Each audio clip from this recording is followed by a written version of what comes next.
This dome in Copley, Ohio might not look impressive to you, but it may very well revolutionize the future of education. The dome is known as Moonbase Copley. In April of next year, 84 high school and middle school students will enter a self-contained city, housed inside it for 7 full days and nights. They'll be totally on their own as they create their own society, grow their own food, and conduct scientific experiments. The Copley, Ohio students will be aided by satellite schools across the nation, who will conduct experiments and provide data by computer, ham radio, and fax. It's one small step for man, one giant leap for mankind. Many high school students are more familiar with Michael Jackson's moonwalk than Neil Armstrong. But thanks to a progressive science teacher, Carolyn Stout, these students are broadening their horizons.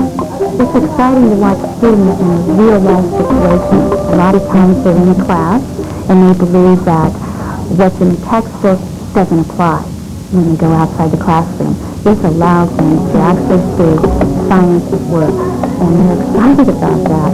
It's fantastic to watch the students want to learn. If this experiment sounds familiar, you've probably been following the development of Biosphere 2 in Arizona, a venture in which 8 men and women will be enclosed in a giant high-tech greenhouse for 2 years. Just as their adult counterparts have done, this Moonbase crew has been preparing for its out-of-this-world project for months. These students are learning the effect gravity has on body fluids. Tell us what you feel like right now. Are you sweaty? My hands were clammy when I was training my glutes are really dry.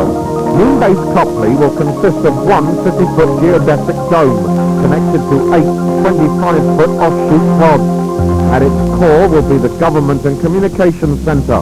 Off to one side will be food preparation, recreation and recycling. On another side, the dorm. And of scientific importance will be a fish hatchery where students will raise fast-growing fish to eat, a hydroponic space where they'll grow vegetables, and an experimental science area where they'll conduct robotic maneuvers. The project has received vital scientific support from NASA and materials and equipment from the business and local communities. But the most enthusiastic supporters are the students themselves. It's going to be a lot of fun. It's already been, and we're going to keep having fun with it. But the project does have its drawbacks. We need fish for 7 days.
Welcome to the Copley Carolyn School. What's wrong with education in America? This is the question we keep hearing, and it makes a very good headline. Project Moonbase America provides a set of answers to a totally different question. What's right with education at Copley Carolyn? Here are just some of the answers. Dedicated and innovative teachers willing to devote enormous amounts of their time to enrich the educational lives of their students. Dozens of students willing and eager to step forward forward and accept major challenges, ones which would dominate their time for months on end. Perhaps most important, both a corporate community and a citizen community that has shown repeatedly its willingness to support quality education at Copley Fairlawn. These and other factors are what is very right with education in the Copley Fairlawn School. No one in our other school system that could have conceived and managed such a project. But at Copley Fairlawn, it is actually happening, and in this we take great pride.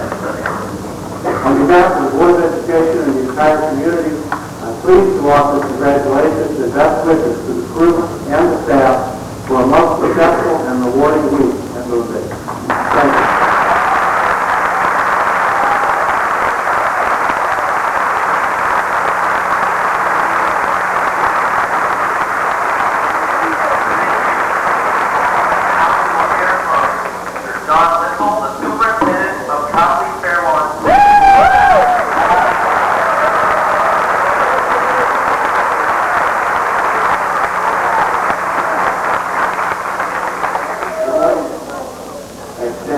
Welcome to you, to the Copley Fairlawn City Schools, and to Moonbase America.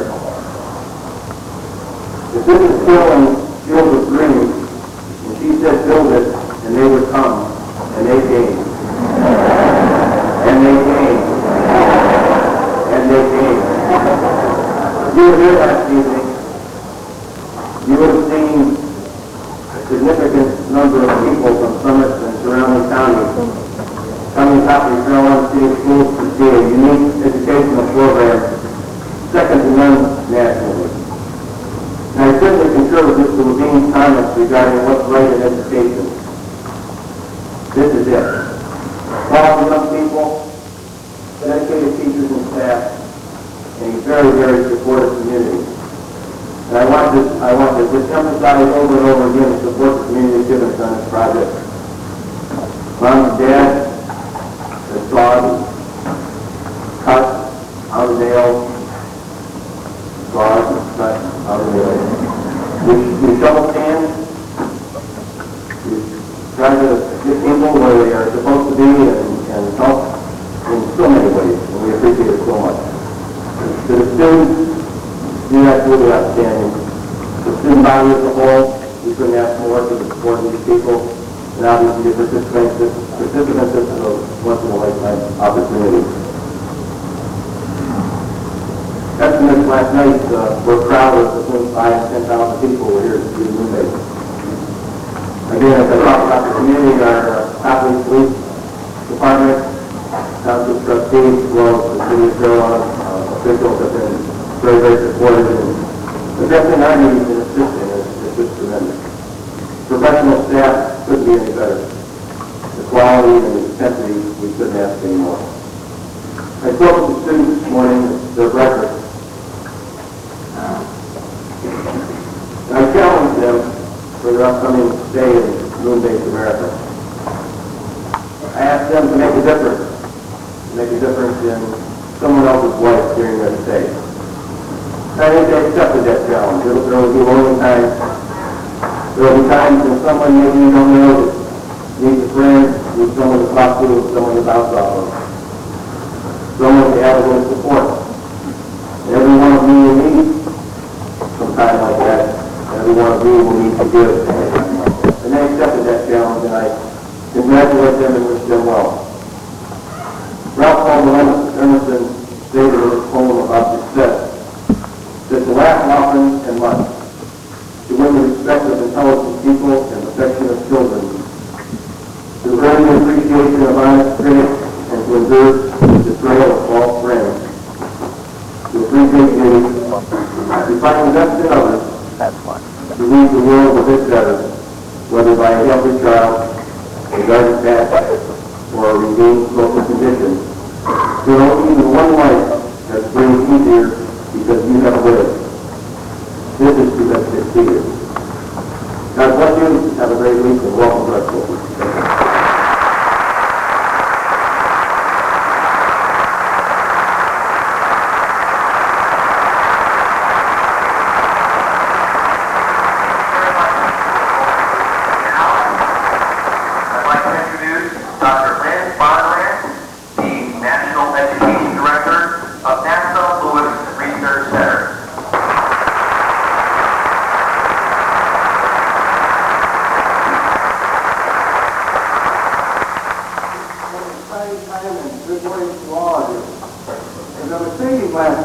about what to say today, I was reminded that many years ago, Christian Huygens, who was a Danish astronomer of note, at the time didn't believe that the moon had any air in the atmosphere, and he could not have imagined how we could ever take animals and objects that had good bodies there. In fact, Huygens wrote, "What then shall this great ball be made for? Nothing but to give us a little bit light in the night time, or to raise our tides in the sea. Shall not we plant some people there that may have the pleasure of seeing our earth turn upon its axis, beginning them sometimes with the prospect of Europe and Africa, and then India and America, sometimes half and sometimes full." Huygens wrote this in 1757. And it's exciting to think that the 21st century, which is not that many years ahead, will enable us to return once again to the moon. It will enable us to have individuals on that lunar surface that will be able to look up into the heavens and view that image and that painting that Huygens painted for us almost 250 years ago. But now we're in the in-between time. The time between the Apollo program and the time that we go back to the moon in the 21st century.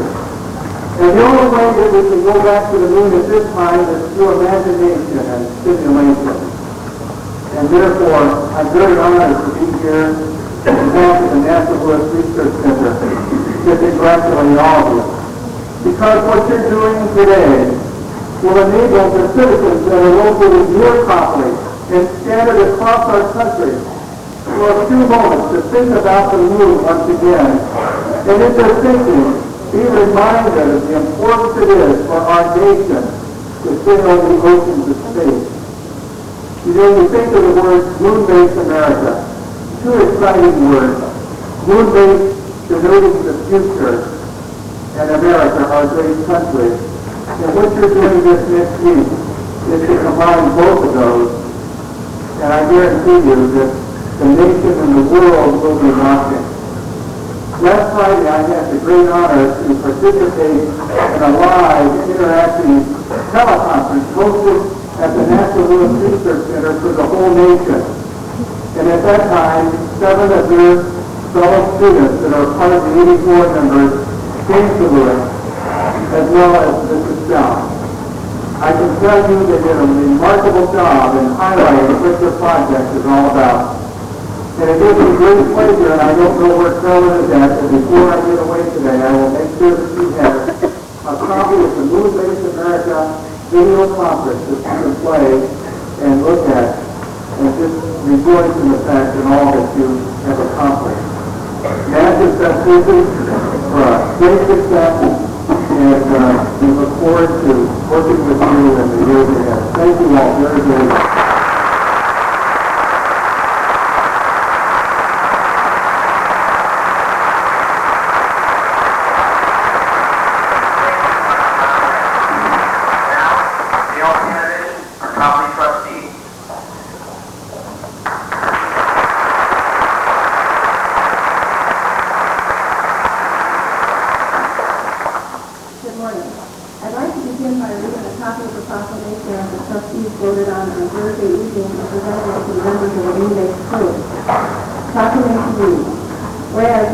Copley, as part of Moonbase America, is in its second mission, and whereas Moonbase Copley is the work of extraordinary efforts of teachers, students, and volunteers, and Carolyn Stout is director of Moonbase Copley, and shares her time and talent as teachers, students, and volunteers to make this project nationally known to all schools so that they may all learn from this experience.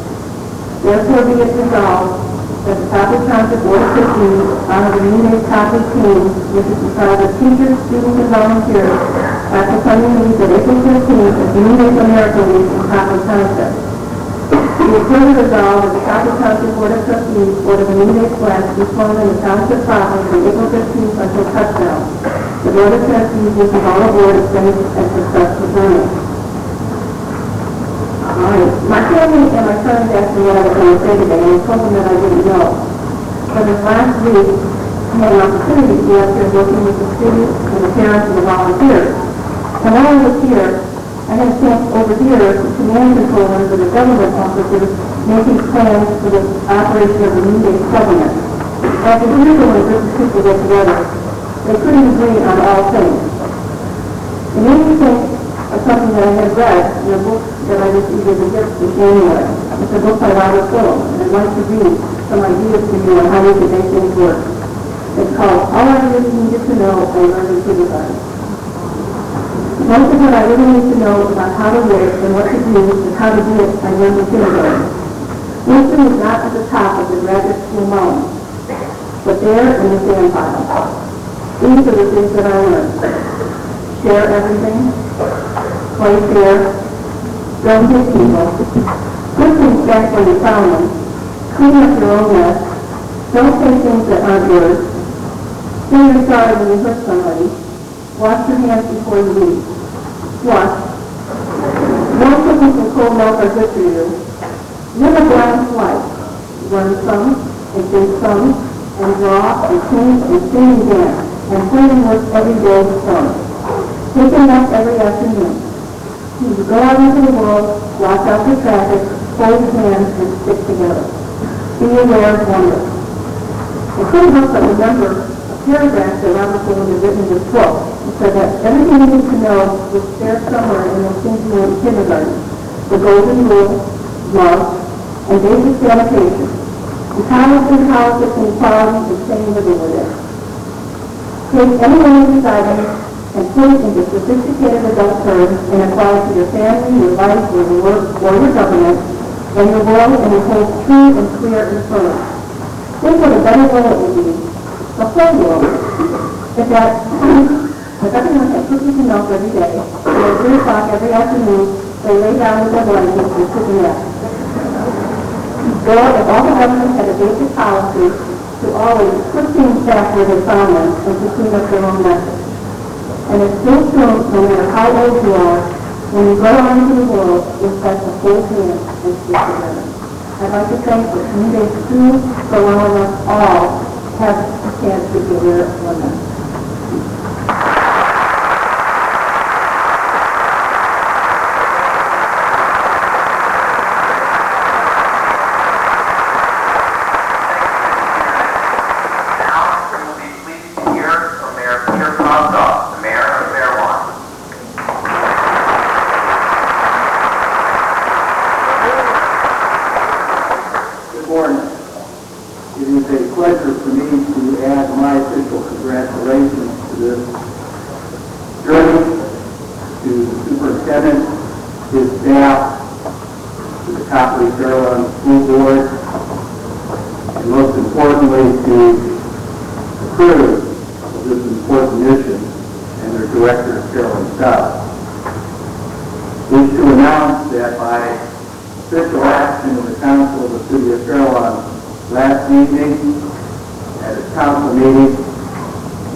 Moonbase America Week in the city of Fairlawn. And by corresponding proclamation that I have signed this morning, I have also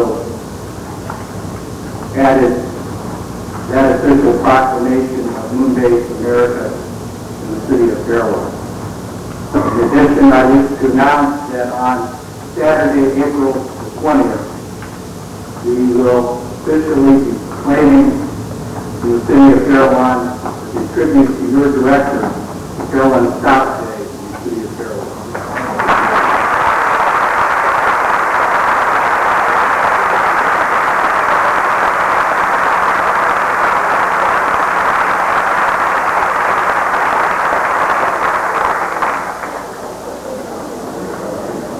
Here this morning also to tell you personally what I feel this important issue is all about. And as a elected official, what it means importantly to the community leaders of the city of Fairlawn, but I'm sure the community as well. With the mission that these students are now embarking upon, and the time and the effort that they have put into, should be an important testament and lesson to us all. And I know to myself personally, I have gained something very valuable, a reminder. A reminder that only together, in an atmosphere of teamwork, cooperation, mutual understanding, and mutual respect, are we able to accomplish great good in this world. Today, as citizens of America, as citizens of Copley and Fairlawn, as citizens of the greater Summit County area, we all join together with the common hope and purpose of the importance of this mission.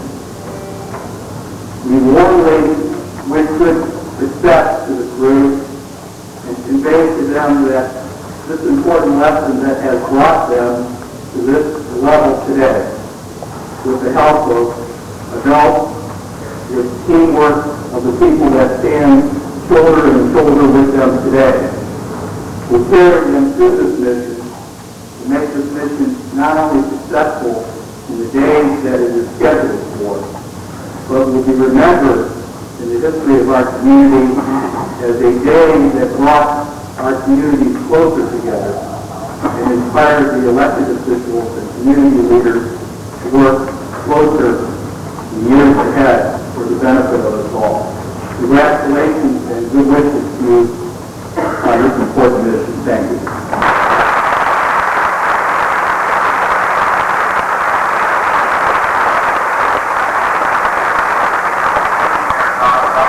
Now we have a few words from Senior Command Controller Melissa Rutherford. Now it is my great pleasure to introduce to you our keynote speaker this morning, Alfred M. Morgan. Alfred Morgan is a native of Jackson, Michigan. After graduating from West Point Military Academy in 1965, Mr. Morgan entered the Air Force and in 1966 became an astronaut. Morgan was a command module pilot on the Apollo 15 mission, the first manned moon trip devoted primarily to scientific exploration. During the sixth Apollo mission in 1971, Morgan left the spacecraft for 20 minutes and made the first spacewalk ever. Morgan has also worked as an administrator at NASA and is currently with the Jet Electronics Incorporated.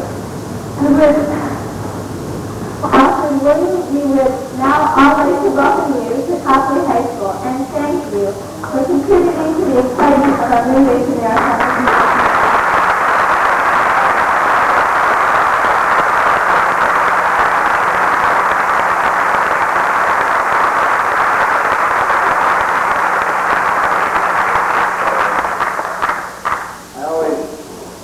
Introductions like that because they always remind me how many miles I got on this old frame.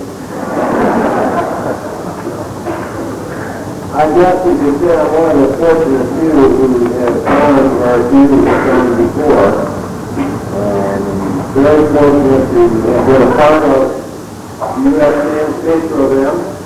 Very fortunate to have had the opportunity and privilege of actually flying an Apollo mission. My mission was Apollo 15, rather interesting mission, and we went to the area 30 degrees north of the lunar equator, and a region that we knew very little about. We found some rather interesting details about the origin of the moon, that it was both volcanic and the impact form. We drove first in the road, we took a lot of time from near orbit. I guess one of the things I want to say today is that I think that the resources are secondary to the purpose and the drive that we have to go to space. I don't believe that exploration exclusively the science, that it's development of technology. It's a much more personal thing than that. I think that space flight, as we know it, and the direction we're going, is a human imperative. I believe it's a fundamental part of our nature to go to space. There are lots of reasons they say that to you there. And I think the most simple one of all is now, we have all been told all of our lives that biological survival is the number one thing. That is what drives people to survival. What we see in the space program today may be the beginning of that survival instinct working in us, realizing that the day will come when the earth is going to be no longer habitable for us. I have to tell you something. I guess from the other side, on the other side of the coin during my flight, I spent a considerable amount of time in the darkness behind me, by myself, where there's nothing to look at except the universe. And the universe became something very different than I had ever dreamed it would be. Where you see a few stars in the sky, and look into the night sky here, that location behind the moon, you see so many stars that they all run together. That it becomes a complete blanket of light rather than individual light. When I saw all of that up there, I began to realize that we really don't know much about the universe around us. We really have no concept of things like infinity, things like the beginning of time. Could there possibly be a beginning of time? I don't know. And the problem that poses for me is that if you cannot define the beginning of time, and you can't define things like infinity, you can't define how many stars there are out there, then you obviously have no idea how many planets there are out there. And there's nothing we can do with the numbers and the mathematics that we can develop today. We know almost without question that there are many billions of planets in the universe that probably sustain life as we know it here. Now, if that's true, we're at some evolutionary step. We may be a young race for biological growth. We may be more mature. I don't know. I don't think we really understand the traceability where we are with the rest of the universe.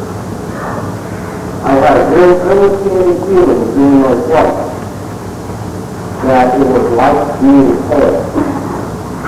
That he became very, very comfortable in the surroundings of space. And I had this tremendous internal feeling that I had been there before. And I think that is the sort of thinking or feeling that many of those who are going to space are felt. It's like genetically we know what it's like out there. And maybe that raises the question, how do we look at genetic instinct that tells us that we're so comfortable out there, maybe that's where we came from. And maybe our space program is a cycle, is an evolution of the universe where we are getting ourselves prepared and ready to go out and find another planet to live on, find another civilization somewhere to go. So we all know that NASA, as an example, is very serious about listening for signals from extraterrestrial systems. So this is no longer just somebody's imagination at work.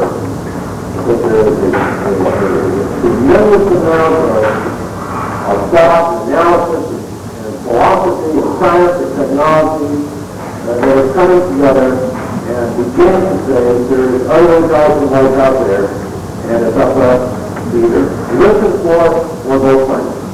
We have this genetic drive to go into space, and I applaud all of these things here at Copley that are getting themselves mentally set for what they have. It's astounding to me that we can live in an era where my mother grew up in a log cabin and saw me land on the moon. Even one other time, we've done it. And that says, what is the next lifetime going to bring to us?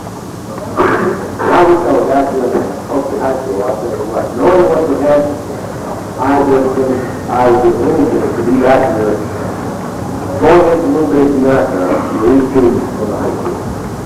Because they have got, in most of the satellites of that, relative space behind, space are getting occupied much of our thinking in the next decades, if you will.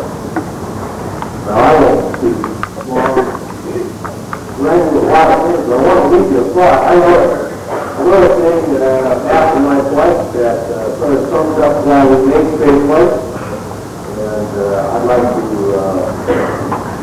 tell you about that now. It's just a simple little form that I wrote, but I think it does it all. In the distance, barrel steam, symbolizes nice to see the ocean in the sky. I know that I could use it. I had wings. Why? And gazing upwards far away, the stars and planets dance and play in an infinite ocean of space. Like silent as a wave, they beckon to join their embrace. Book in hand, developing path, the wind whispers softly through the grass, the waves gently try to find the beach. The world is calling people, no food in my reach. Puffin and leaves with lovely place. Is every good in outer space, never touching in my heart. While I love this thing around, my mind imagines without bound why I feel the call to roam. Could it be a little like one small step, one home? Thank you, God bless.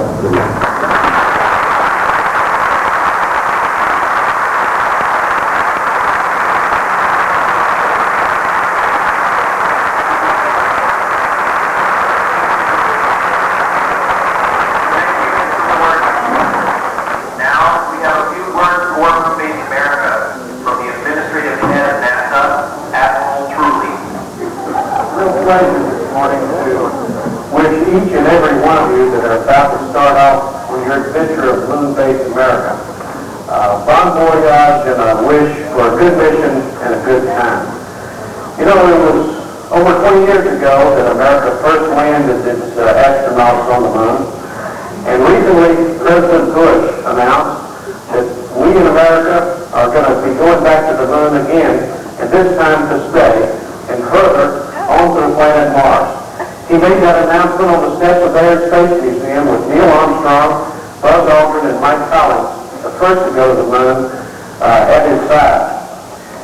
We're going to be following your mission very closely as you do your work. As a matter of fact, we may get some good ideas from you so that when we go to the moon again in our future, we can use them. And who knows, maybe one of you that's on this adventure will be one of the people on the team that helps us put our face back on the moon in the future. So congratulations to each of you again for your hard work in the past to be chosen to go on this mission, and especially for the work you're about to do in the next few days. So good luck. Have a lot of fun along the way, and I wish I was going with you.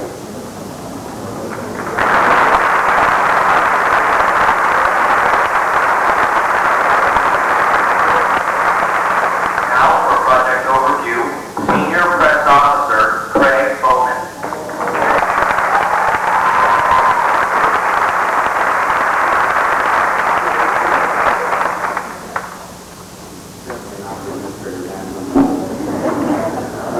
My name is Bowman. I'm 18 years old and I'm a senior.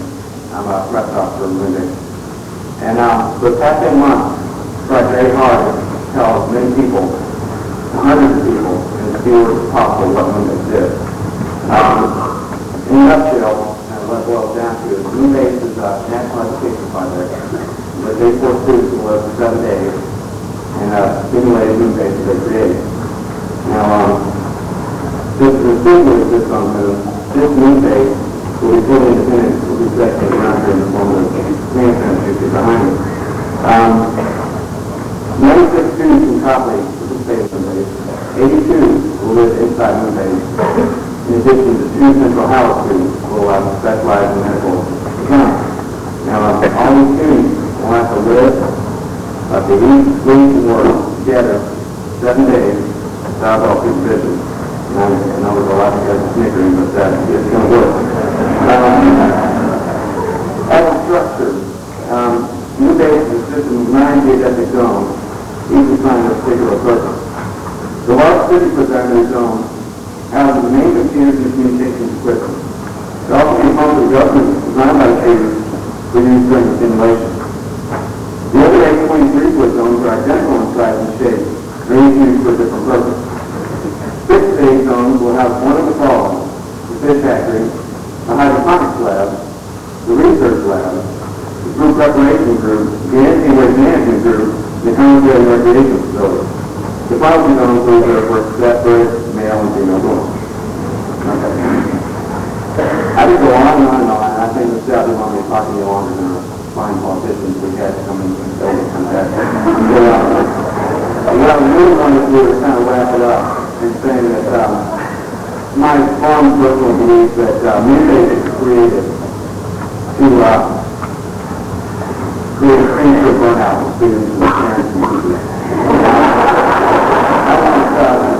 I really want to thank all the teachers, all the students, all the guys who are lined up on the walls here, the electrical, plumbing, heating, air conditioning unions, all the parents, all the administrators, all the volunteers that have come up here. There were dozens of us up here last night that didn't get any sleep at all. I'd like to thank myself for not telling me I had to do this until about an hour. I think that Moonbase is an excellent program. It's getting a lot of students that aren't in this program right now. I feel bad for you. I hope that you try to get involved in the program and in the following programs in the next 6 years. Those of you who didn't, you set on great opportunities, and I'm hoping we can make it up on college. Thank you.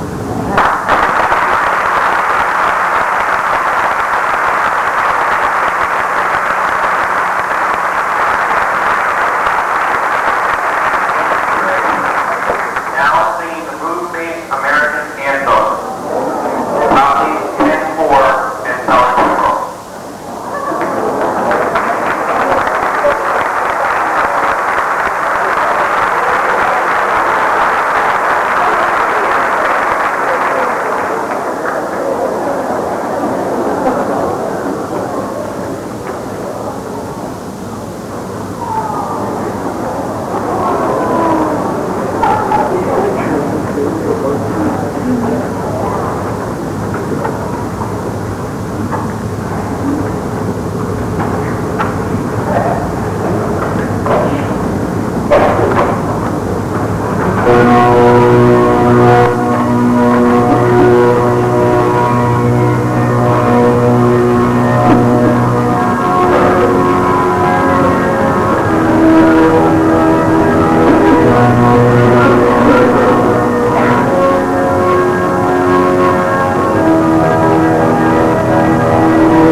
Ryan Smith, Norman Brown, Sarah Buckley, Julius Miller, Raymond Bowen, Joshua Rowley, Craig Bowen, Andrew Smith, Christy Harris, Julie Baker, Mike James, David Kelly, Leonard Oliver, Aaron Griffin, Ashley Rupp, the research expert, Julie Neal, Lisa Mouse, Bill Maxwell, Senator Office, Peter Rickey, Bill Spicer, Gary Waters Patrol, Jim Duffy, Aaron Hayes, Gary Nixon, Robert Oscar, Andy City, Jim Drive, Richard Later, Joel Levinson, Brad Rabbit, Peter Station, Samantha Lee, Recreation, Nathan Bell, Nick Johnson, Jackie Johnson, Jeff Wyman, Nathan Snyder. Education Specialist, Joel Tate, Jennifer Michael, Justice Thompson. Medical Officer, Christy Martin, Aaron F., Andrew Lincoln, Jimmy Lynn, Jacqueline Rapp, James Cadell, and the Senator, Leslie of Central High School, Central High School, Green Hill, Chris Griffin, Neil Scheduling, Neil Cato, Jeff O'Connell, Stephen City, Dean Farmer,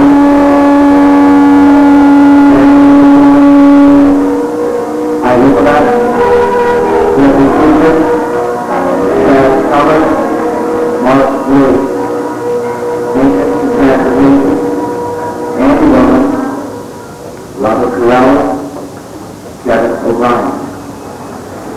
Sheila, Alex Anthony, Andy Queen, Matthew Cleveland, Matthew Davis, Julie Summer, Ryan Sturlock, Willie Manning, Carl Conte, Daniel Gallagher, Joel Hanna, Louise May, Michael Schott.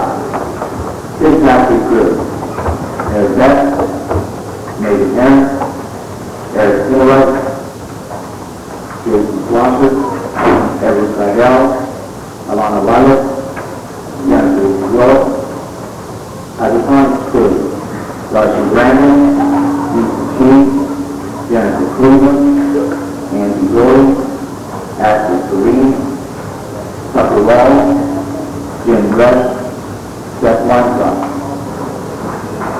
The volunteers are from area schools, from Copley High School, Don Rosa, from Athens High School, Scott Lee, from Barberton High School, Nathan Miller, from Bedford High School, Jennifer Griffin, from Central Howard High School, Jennifer Doyle, Brian Hudley, Ian Monty, from Peters Heights High School, Sophia Kennedy, from Coventry High School, Thomas Cole, from Firestone High School, Jennifer Hazelwood, from Green High School, Tiffany Bond, from Highland Middle School, John Miller, from Jackson High School, Charles Rose, from Martin High School, David Flatt, from Medina High School, Wes Brown, from Auxiliary Middle School, Richard Hawkins Rupp, from St. Vincent St. Mary's High School, Justin Enright, John Stout, and Mike Stout.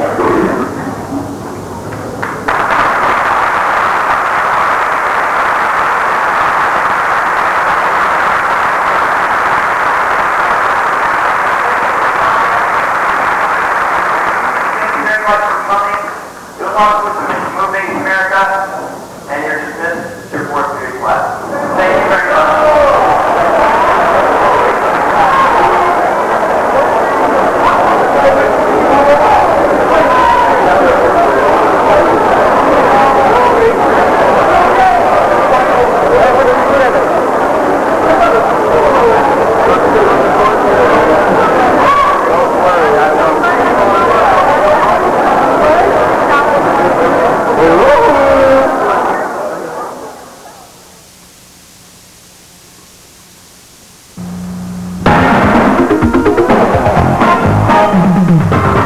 I'm Kathy Cronenberger, and the spotlight is on America's students as President Bush unveils his plan to put U.S. education at the head of the class worldwide. Nothing. A group of Midwest high school students are sharing a truly lunar experience here on Earth. With one of the students serving as our guide, we caught up with the group in Copley, Ohio, as they began their students-only experiment Tuesday morning. Hi, I'm Christy Perkins at Copley High School in Copley, Ohio. What you are seeing behind me is Moonbase America, where 84 students will be spending 1 week. Moonbase is a simulated moon station built out of wooden domes we call pods. It's a self-contained city designed to have everything we need to survive on our own for a week. Like here in hydroponics, where we're growing plants without soil. This is the fish hatchery room, and basically growing and harvesting tilapia. They're an African fish. They breed so fast that they could take over a pond in the summer. I haven't personally tasted them, but I think they must taste pretty good. This is the feed preparation pod where I'm going to be working. It may not look like a lot of high-tech science, but when it comes to planning food for 84 people for a whole week without an emergency run to the grocery store, then it is a lot of high-tech planning. But that's not the only planning that has to be done. We had to plan how to sleep in such a cramped space. Some of the people will sleep during the day, some in the afternoons, and some at night. I'm pretty tense and nervous right now. And we only have 2 showers each for boys and girls, and a total of 5 bathrooms. I don't know, I'm not too thrilled about being in there. I mean, the beds don't look comfortable, but I think the rewards are going to be worth sleeping in a little cot and going to a bathroom that comes up to your neck. We also have a pod that takes care of recycling the garbage we make. We're doing some experiments with this, like which degrades like waste materials better.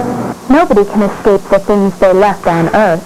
We're going to be getting all our homework from all the different classes we need from teachers, and we're going to be doing it daily when we're on Moonbase. And then once we're done, we'll give it to the education specialist, and they'll find a way to fax it to the teachers. One of the most exciting parts of the preparation happened when we got a delivery from NASA. They let us borrow real moon rocks. They'll be kept in a safe until we come out of Moonbase. We'll be doing our own simulated spacewalks too.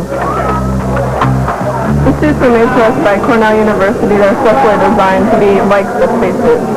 We also have our own government to help run Moonbase. We have to make sure everybody follows the established laws of the school and any in particular rules of Moonbase. If necessary, we can call together a jury and have a trial. It's as much a social experiment as it is a scientific experiment. Unfortunately, a lot of people are looking at this project as a bunch of kids in this Moonbase for a week, but it's a lot more than that, because like it or not, whether it's intended or not, it is going to be a society of its own. So we hope we all get along. I'm sure we'll have a lot of surprises, and I'll let you know what happens when I come out next week. At Moonbase America, I'm Christy Perkins for Channel 1. That's Channel 1 for this week. Next.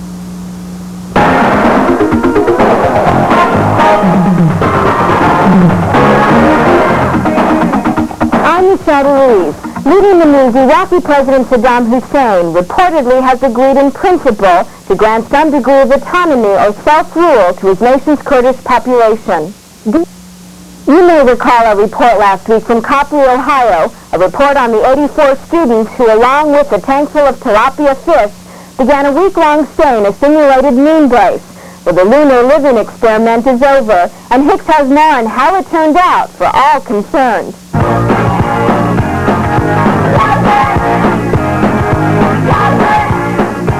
On the night before Earth Day, 2 Moonbase students were taking a simulated moonwalk as part of their scientific experiment. It's not raining anymore. It's their luck. This night, they were using a navigating device called Loran to plot longitude and latitude points as they would if they were exploring unknown terrain.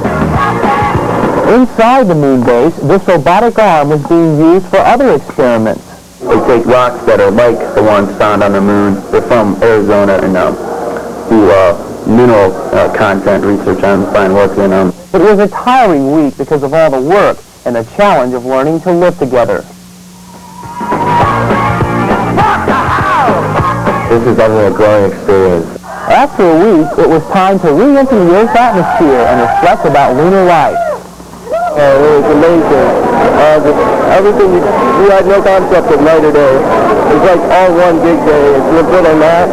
You got to learn more about your friends, things you didn't know that they ever did. Oh, it's hard taking care of a bunch of kids. I mean, we're all teenagers, and you know, Moonbase looks like a bunch of our bedrooms at home. I'm sure that's what it looks like. I contacted a satellite. It's called Oscar 3 satellite. It's an amateur radio satellite, and it's a voice satellite, and I contacted up in space. And remember Christy, who showed us around Moonbase last week? My biggest accomplishment is the fish pizza.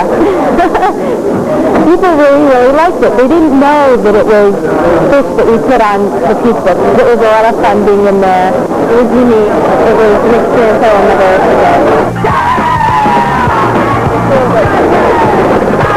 That's Channel 1 for today.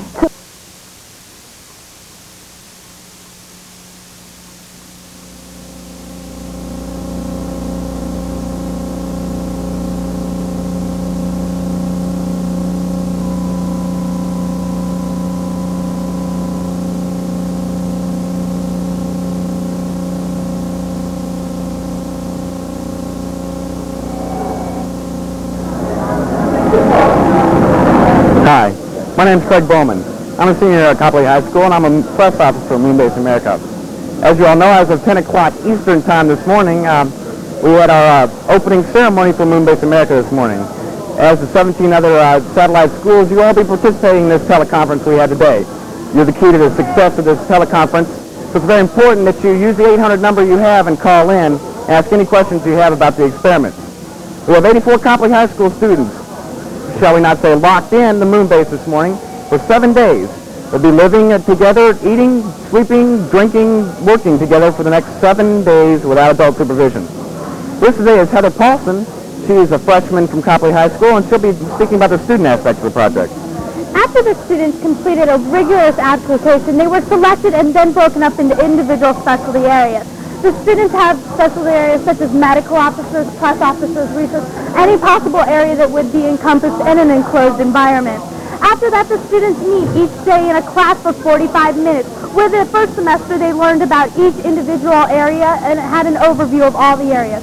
During the second semester, there was more individualization, where all the students met in their own personal groups and worked for many hours on the specifics of Moonbase America. Right now, the students are interrelating in our Moonbase America, and Craig is ready to tell you about it. Alrighty, things are a little chaotic right now, but things are underway in Moonbase America right now. We have here a structural diagram of all 9 geodesic domes. In the center we have the largest, the 50-foot diameter dome. Inside are Stephen Sibick and Angela Kobuluk. We're going to discuss the communication aspects of Moonbase America. Hello, world. My name's Stephen Sibick. And I'm Angela Kobuluk. And we are both members of the Communications and Scheduling Bureau of Moonbase America. Along with the various video cameras and telephone equipment we have set up here, we also have amateur radio, which is one of our prime sources of communications. Behind me you can see the main amateur radio station of Moonbase America, which has 4 forms of communications. We have satellite communications, amateur television, and many various radios that you can communicate all around the world with. Along with communication, scheduling is also a big part of our job. Everyone here in the domes are scheduled into one of the 3 shifts. Everybody has an 8-hour sleep time, and they have a work and rest time. This way, everybody knows what they're doing and where to go. Back to you, Craig. Thanks, Steve and Angela. Hope things are going pretty well for you guys in there this morning. As a self-contained city, as it will exist on the moon, Moonbase is totally self-contained. Part of the food growth aspect of Moonbase is a hydroponics lab. With us now is Lisa Chi. She is contained within the hydroponics aspect of the dome, which is one of the small 23-foot diameter domes right now. Lisa, tell us about hydroponics. Hi, I'm Lisa Chi for Hydroponics. This is the hydroponics facility that we have here. Hydroponics is the technique of growing plants in a soilless medium. The medium which we are using is called rock wool. Rock wool is rock which has been spun into fiber. The rock wool acts like a sponge and absorbs the nutrients, which are fed to the plants 4 times a day. The nutrient solution consists of 3 parts solute, 2 parts calcium nitrate, and 1 part potassium nitrate. The potassium nitrate is essential during the flowering phase when the plant's hormones are changing. The types of plants we have growing in hydroponics include peas, cucumbers, tomatoes, zucchini, and beans. Over here is our pyroponic system. Pyroponic tank is called a phototron. Phototron consists of 6 plexiglass panels, an upper reflector, 3 fluorescent lights, an incandescent light bulb, and reflective soil mulch, and all of these add to the light intensity of the phototron. The medium consists of a mixture of peat and sphagnum moss, and the photoperiod, the amount of water, and the heat are all controlled in the phototron, and plants grow very, very quickly. The plants are watered every day with a nutrient solution, and as the plants mature, the concentration of the nutrients increases. And here we have pea plants. Around the edge of the hydroponic dome are spider plants, and these spider plants are used to filter the air.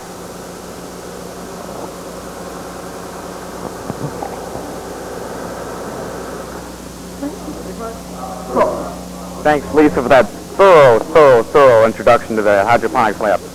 As a natural progression of food preparation, we'd have to prepare the vegetables in some way or another. The same would go for the fish hatchery. So we have with us today Christy Perkins. She's in our food preparation dome, which is located here on our structural diagram. It's also in one of the identical 23-foot domes. Christy is one of many she's actually a sophomore in the project. There's many 8th graders in a food preparation lab. She's got a lot of students concerned about whether or not they can cook food. Christy, you're there for us. Hi, my name is Christy Perkins, and I'm a food specialist here for Moonbase America. We have 9 cooks here, and this right here is our kitchen. Back here we've got 3 people that are serving our first meal, which is macaroni and cheese. Hey, what do you think of the macaroni and cheese? Is it good? Yes, sir. Yeah. We cook 3 meals a day. 1 meal is provided by Stouffer's Frozen Foods. The second meal is a fish dish, which is provided by the fish hatchery crew. And another meal is just a breakfast that we make from scratch. We've got 3 people working on each shift. We have to do a lot of preparing so that we could get a balanced meal for everybody. Right now we're finishing up one of the shifts. People are just kind of hanging around, enjoying their meal. People can come by anytime and take anything from the fruit tray or the vegetable tray. That's always available for them. And let's see here. We've got 2 ovens so that we can make sure that we have everything prepared, because we have to cook for 84 people. Let's see. Right now they're washing the dishes. We have to wash dishes between every meal because we can only have a limited amount, and we want to reduce waste, so we can't have paper dishes. We have to have ones that are washable. We also have to sanitize them because that's part of that's required when you are preparing food like this. This is Ryan here. He's one of the cooks. Hey, Ryan. Yeah. Now, how do I... So, what do you guys think about the food? Hey, what do you think about the food? Great. It's great. Well, that's what we hope. Thanks, Christy, for that personal tour of the food prep dome. I think they're all counting on you to make it worthwhile for them. I think one of the little feuds that's going on between Moonbase right now is who's going to clean the fish? I mean, who really wants to cut these things up? And that would skip us over to the fish hatchery right now. It's this smaller dome in our structural diagram here on the science part of the lab. Who do we have over there? Jennifer Willett? Hi, I'm Jennifer Willett. I'm a sophomore here at Copley and one of 7 members of fish hatchery. My job is to care for the fish that we're using as a food source for Moonbase. The reason that we're using fish as a food source is because they're a very good source of protein, and they are a self-sufficient way to keep food growing in here. Part of the daily procedures for this is to test the water for all of the chemicals in it and to feed the fish also. We also have several experiments to do, one of which is involving light and dark. We will see how the fish do with no light at all and then see if it affects them at all. Right now we're putting this foil across the tank so that there is no light at all except for the top going into the tank. Well, right now what I'm doing is I'm trying to collect a sample of fish because with the experiment you need to know the before and after results. So right now I'm going to try and catch about 10 fish, weigh them, check their health, their metabolic rate, check the water, and then I'm going to compare it with this tank over here after I collect some fish over there. And by the end of the week we'll see if there is a major difference of the fish living in light or dark environments. That's basically what this one's about. Back to you, Craig. Somehow I think the fish hatchery people ended up with a nasty job of cleaning the fish. I think we were in the Moonbase the other day, and they were practicing cleaning some of the fish, and I was wondering what they did with all that waste bone and flesh and heads and stuff. And last time I checked, they're grinding that up and feeding it to a couple of worm farms. That could be part of the energy waste and control specialist. That would be this small dome over here on the other wing of the project. Is Joel Hanna there? Hello, I'm Joel Hanna of the Energy and Waste Management Department of Moonbase America. In waste management, what we do is we decompose all the organic materials that are left over from the kitchen. Over here, we have a worm farm which contains 1,500 worms, which are mixed in with mulched leaves and peat. And what they're used for is to decompose coffee grounds, light stuff like ground up orange rinds and apple cores. Over here is another example of a worm farm which contains 1,500 worms. We use that to decompose leftover paper materials from computer or homework assignments. And the worms decompose that. Over here, we have a compost pile, and it is used to decompose the bigger waste, like the banana peels or any other food that's left over. We grind it up and put it into the compost pile. Over here, we have 2 solar-heated water tanks which are used for the washing machine purposes, and they are heated by 4 8-foot-tall solar panels located outside the dome.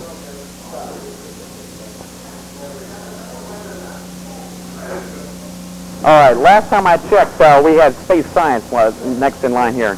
That's going to be one of the major aspects of the project right now. A lot of focus has been on our robotics and space walk division here. Peter Rickey, one of our students there, is a major specialist on the robotic arm. They took apart a 5-axle pick-and-place robotic arm donated by Parker Hannafin and turned it into a remote servo-controlled robotic arm, which is now situated in the robotics dome. What they're going to do is they're going to mine during the Moonbase project remotely through TV screens. Fairly complicated project. Peter Rickey is too busy right now to talk to us. So we're going to skip to Kathy Rapp, who is now in the medical science aspect of Moonbase, which are located in both corridors of the male and female dorms. She'll be in the female dorm, which will be over here. Kathy, are you there? Hi, I'm Kathy Rapp, and I'm a medical officer, and this is the female dorms and the medical area. The medical officer's main task is the physical health of the crew. We're going to be running checks every other day, and they're going to be exercising. This is the equipment we're going to be using for their checks. This is a blood oximeter. It registers the amount of blood oxygen in your blood. And this runs your blood pressure automatically. We also have a temperature gauge, and this is the file box that we're going to keep all the records in, and later all these records will be compared and analyzed for data. All of the medical officers are trained in first aid and at Red Cross, and we're also trained in CPR. We're also in charge of the mental and emotional health, which is going to be a big concern because of the enclosed area. The medical officers have been trained by psychologists and counselors on how to deal with claustrophobia and other problems that we might encounter inside. We're working on relaxation and guided imagery, which will be done at person's request or if we feel that it is going to be necessary. We're also in charge with the air and water group of checking the amount of bacteria in the air. We have a machine called a biotest that we will be using to check the amount of bacteria in the air. Fourth, we're going to be conducting experiments. We're going to use the data from the checks that we're going to do, and we're also going to do additional testing to collect data, which will be compared at a later date and shared with the satellite schools. We're also, because of our location right near the female dorms, we're also going to serve as partial security if necessary, just to make sure that everyone's in their correct place and there's no additional problems. All of our equipment has been donated by Suma Health in Akron and by the respective companies, Physio Control and IVAC. The medical officers have trained hard and worked hard, and this is going to be a great experience. Thanks, Kathy, for your little introduction here on space science medicine. We've had a lot of parental concerns about their children losing weight in Moonbase, and I know a lot of girls like the fact that they don't want to eat fish. Nobody wants fish in their pancakes or fish in their spaghetti or anything like that. So there's a lot of concern about junk food intake. And Megan Valens kind of had a responsibility lately of managing our commissary and recreation dome. We have a little bit of a playroom donated by JVC involving TV, stereo, CD player, that kind of stuff. It's going to be a really popular dome during our recreation time. That dome would be located in this section of the building at the very end of the corridor. Be very popular during the simulation. Megan, are you there to explain things to us? Hello, my name is Megan Vallon. I'm here in the Commissary Recreation Dome, and students will spend 8 hours of their day here, either straight 8 hours or separated 4, and during that time they'll exercise, do aerobics with the medical officers to get their medical checkups, play Nintendo, do their homework. We have games, we have Nintendo, stereo, TV, a synthesizer, Soloflex, a bicycle. Over here we have summer morning, the treadmill. And we have a restroom, and we also sell snacks. And yeah, I'm going to ask a question. What do you like about being in Moonbase, and what do you dislike? Well, I've been only in here for a little while, and right now I like the way everybody's working together. It's really going well. It's surprising how well everybody's working together. Dislikes? Well, I'm in the fish hatchery. Doesn't smell very nice in there.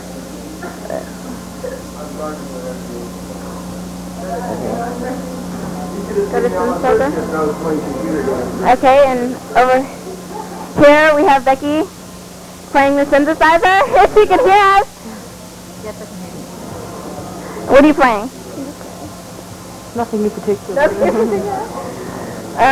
Todd, if there was anything else you could put inside this dome, what would it be? I don't know. Whirlpool, sauna. Whirlpool. Tanning bed. I don't know. Track. I don't know. All that. Okay, and over to here we have a stereo that JVC donated all our electrical equipment, along with the TV and VCR. And we also have a computer for any of these students to use. No one's working on it now. They're watching Lean on Me, but they have them.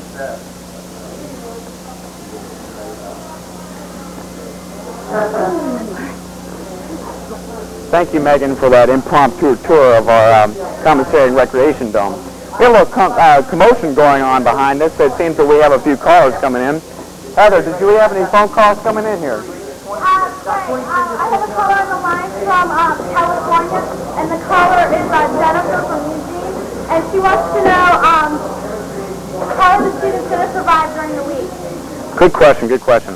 That's a lot of parents are really worried about us leaving all their kids inside. 84 students, you know, these are high school age, 13 to 18-year-old children, living together for 7 days, and it's a major concern just among the contributors and the parents. To answer that question, students are very mature. These guys are the most mature group of high school students you could ever pick out. And from the onset, we've taken Moonbase very seriously. You know, there's been a lot of concerns about welfare. And as you can see in the command center here, all the domes are monitored through JVC cameras. So we're not unattended all the time. Heather, how are the phone calls? Okay, I've got a caller on the line. Go ahead and give your question, please. Hi, this is Jennifer Dole from Central Howard. How did the idea for Moonbase evolve? Great. Did you all hear that question? Whether you did or not, there's Jennifer from Central Howard. She's at Akron High School here in the area. So the question was, how did the Moonbase idea evolve? Well, it was written up in the papers a lot around here as a brainchild of Carolyn Stout. She's our project coordinator. 2 years ago, she coordinated a space shuttle simulation that only focused in on 8 student astronauts. And she realized that there were 50 or so students that applied and were involved in the program, but only 8 astronauts actually got involved in the program. So she came up with the idea of involving all 90 or 100 students, in which the scale of Moonbase came up. By involving all 84 students in the Moonbase structure, she can educate more with a hands-on experience than with a smaller simulation like the space shuttle. Hello. Hello. Yeah, right. I have on the line Shannon from St. Vincent. Go ahead, Shannon. How did the students interrelate? How do the students interrelate? How do students interrelate? Did we want to go to the communications dome? Stephen, were you in there? Did you want to ask a question? Did you want to answer the question? Welcome back to the Communications Center. Here is Lenny Mack to tell you about our Communications Center and our setup. Okay, over here we have a satellite set up which enables us to communicate to satellites up in space, amateur radio satellites. And over here we have amateur television. We can communicate to several people through TVs and stuff like that, giving us communications through television. And down here we have UHF and VHF, which enables us to communicate around town and stuff like that. And over here we have 10 meters, which enables us to talk around the world. 28.375 is the frequency we'll be using on 10 meters. 147.33 we'll be using on 2 meters, and 223.94 we'll be using on 220. All the radios here were donated to us by ICOM. They were nice and gave us all the radios. And that's about it for our communications center here. Back to you, Craig. Chris McIntosh. Thank you. Alrighty. Coming back to Chris McIntosh is one of our students here in the command center. He's actively involved with research in companies in the area. We have lots of resources in major industries. British Petroleum of Cleveland, they have a research facility. B.F. Goodrich Aerospace has a facility here. We have NASA Lewis Research Center. All these areas in here are actively involved with students. Chris McIntosh has been involved with Monsanto Chemical Corporation in producing rubber compounds. Now, I've been working closely with him. We're producing ethylene propylene diene monomer compounds and adding different fillers to them. We'll then go to B.F. Goodrich Aerospace and put those in the low temperature room. In the low temperature room, we'll perform experiments like tensile strength, where we'll measure the strength of rubbers under different temperature environments. Chris. This is Chris McIntosh, you're a junior from Copley High School. Yes. And I think you're going to ask me about BP America, my trip tomorrow. Okay, well, what I'm going to be doing at BP America, I'm going to be going up there, and what we'll be doing is working with Mr. Hofstadt in the research area. And what we'll be doing is we'll be doing a ring flotation mining device. We'll have this anorthosite rock. What we'll be doing is we ground it down with these big grinders that you have, and then we grind them down, and then we put them into a solution, a floating solution, and what is called a flotation mining device. And so what you do with the device is you inject a reagent that makes the particles, the really microscopic particles, attract to these air bubbles that are floating up. And so what you do is the air bubbles float up, and you collect the surface particles. And then you can collect like valuable minerals like gold and titanium, things like that. And so we're going to be researching rocks like that. Interesting. What do you plan on getting out of that? Well, just maybe, hopefully an interest in maybe the geological kind of thing. Do you have any job interest in BP America? Yeah, it might be interesting. You know, working with somebody researching oils or geological things, kind of thing like that. What are your college plans? Is that something that you want, kind of background you want to get into? I might look into that. I'm also looking at engineering also. So, you know, BP does both, so I might be able to go with them or go maybe NASA or something like that. Possible co-op program, maybe a little money on the side? You maybe. Sounds great. Oh, do we have another call on the line? Thanks, Chris. Hi, my name is Haley Gatto. I'm from Stowe, Ohio. I have a question for you. Has this type of project ever been tried anywhere else in the world? Has this project ever been tried anywhere else in the world? Good question. But we know of no project of this scale and this magnitude has been tried anywhere else in the world, at least here in the United States. The reason this project is so rare is that it's not government funded. There are projects elsewhere in the world where the government supports education on a much higher scale than we do. This project, liquidating to about $3 million, has been a product of mostly the private sector here in the area. Companies like that Chris is just working with have donated both time, money, and resources to Copley High School for the project. And the reason this project is so rare is it's hard to find an area of the country where you get this kind of support from the companies in the area. Hope that answers your question. Heather, do we have any other questions online? Ohio also, and they were wondering, what is your specific job in Moonbase America? My specific job? I'm a press officer, and as a press officer that entails me to do things like I'm doing right now. When I filled out the application, I hadn't anticipated doing what I'm doing now, but it's fringe benefit, or if you could say a disadvantage of what I'm doing. As press officers, at the beginning of the project, we petitioned the newspapers and televisions and radio stations in the area to try to drum up support. As the project rolled along, we turned into public relations officers and tried to petition companies in the area for technical advice and equipment. It's, as the project rolled around, my job's probably changed more than anyone's, and I've tried to work around in my shoes to fill that job. Okay. We have a message from the communications dome, which is a large central dome there. We have Stephen and Angela in the central dome, one of the communications aspects. Satellite schools, we're waiting for your calls. Jeff Suture will repeat the ham frequency. On 2 meters, it's going to be 143.33 minus. On 220, it's going to be 223.94. And on 10 meters, it's going to be 28.375.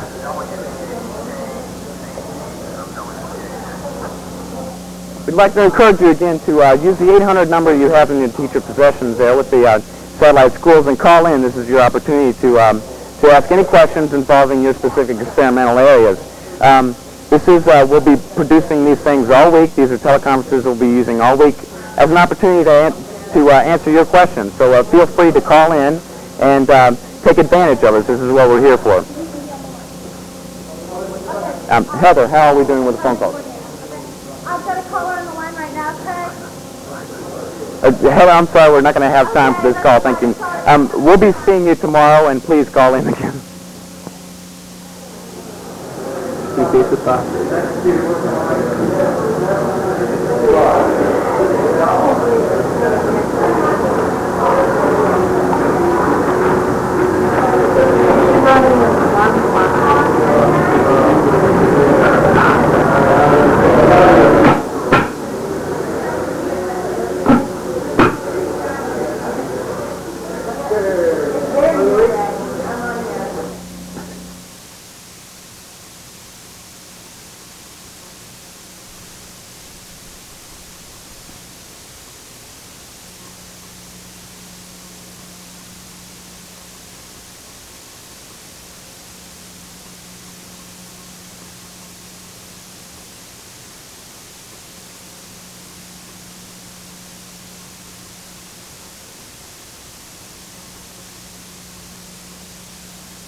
Hi, I'm Craig Bowman. I'm a press officer for Moonbase America. Those of you who were with us yesterday, our satellite feed picked up about the last 15 minutes of the program. I'm sorry you missed the best part, which was the first 15 minutes. We're going to go through another teleconference today, as we'll be doing for the rest of the week. For those of you who didn't see anything yesterday, right here we have a Moonbase diagram, which you saw in the beginning from from the very first. We have a central dome, which is 50 foot in diameter, and 8 other pods that are 23 foot in diameter, identical to each other. This afternoon, we'll be talking to different people inside Moonbase about different aspects of the project. You've been given an 800 number to call sometime later on in the week to discuss your different aspects of the project. Today, we are discussing with other students inside Moonbase the reason for the headset, so you'll have to excuse what it looks like. With us today is Heather Paulson. She's a freshman. She was one of the lucky command controllers who was on last night's shift for a very eventful first evening. Okay, we did have some problems that arise during our first shift, but all were handled. Also, we also had a lot of wireless came down with a chemical burn, but it was not a base and it was not an acid. So therefore, they discovered that it was an allergic reaction to a chemical she was using during her fish hatchery working time with the gloves. Therefore, the medical officers received on duty right away, flushed out the chemical, and she is safe and back in the domes right now. Also, we had several alarms set off last night. The first one was about at 12 o'clock. The alarm was set off because tanks were leaking in the fish hatchery dome. The water spilling caused enough to cause a leakage, which caused enough to set off the alarm. The students then evacuated and followed procedures that they were taught and told. The students evacuated immediately and then were fine, and then re-entered the dome. Also, the second one was set off at 4:38 because a student hit the door, which was not tightly secured. The students then had met in the central dome to find out the problem, and then discovered and called the police that it was just an accident. Now, Craig. Thanks, Heather. I'm sorry that you had so many problems last night. Alrighty, right now, on our Moonbase diagrams, you saw the large 50-foot diameter dome. Inside, we have a ham radio shack where we'll be communicating with the rest of the world. With us now inside are Stephen Sibick, and he has with him Lenny Mack, who will discuss the project. Hello, my name's Stephen Sibick, and as you can see, I am standing in front of the Amateur Radio Center inside the Central Dome of Moonbase Copley. This Amateur Radio Center has been running for 24 hours a day, and we have had connections all around the world. Now here is Lenny Mack to tell us about some of these connections. Hi, we've been using amateur radio as a major form of communications inside Moonbase. We have been contacting stations all around the country and around the world. We have contacted stations in several other countries and continents and throughout our own United States here. We are mainly using 10 meters, which is 28.375 is the frequency we're using. So if you'd like to contact us here inside Moonbase, you can get a special certificate for contacting us. And we're also on local communications, which is ATV and 2 meters. We'll also be on satellites. We're on YoSat 14 satellite right now. Back to you, Steve. Yes, as I mentioned before, we'll be open 24 hours a day, and our call sign is KB8KTC for those of you who want to call. Back to you, Craig. Thanks, Stephen and Lenny, for that little introduction to our ham radio station. We have had reports from people in the area have been trying to get a hold of you guys. We only have a couple people manning that station every day, and over 3 8-hour shifts, we're having problems manning those stations. So those of you who are trying to communicate us with inside the domes, be patient. We are working the frequencies. We have as many people trying to man those stations as we can. Alrighty, with us now is Tucker Rawls and Lisa Chi. They are inside the hydroponics dome. Those of you who weren't with us yesterday, that is located in this wing of the project. Hydroponics is this 23-foot dome right here. And Lisa, take it away. Hi, I'm Lisa Chi, and this is Tucker Rawls behind me. And this is the hydroponics facility of Moonbase America. Yesterday, we did dispose of a cucumber plant that was unable to recover from shock. We also had some problems with our irrigation system. The pipe broke, but we quickly taped it with duct tape. Over here, you see is our hydroponic tank. We have transplanted the plants into the base. Yesterday, you saw they were in the cups, but they have grown large enough, and we have put them in the base of the phototron. We've also started our experiments. The first one tests growth hormones in the plants. The second one will test tropisms, geotropism, and phototropism. And the third one will test how the plants grow in the pyroponic and hydroponic. We are using the hydroponic nutrients and placing them in the pyroponic tanks to see if the nutrients are basically the same. And so far, we've noticed that the plants have not been affected, so the nutrients must be of very similar material. All right. Thanks, Lisa. We have, as a self-contained city, Moonbase is responsible for growing all the food, all the fish, filleting them, and preparing all the food. With us in the food preparation dome is Christy Perkins, and located on the other wing of the building is the food preparation dome right here. Christy. Hi, I'm Christy Perkins, and I'm a food specialist here for Moonbase America. Yesterday we were quite successful with our food. We had macaroni and cheese that seemed to go over quite well. We had green pepper steak.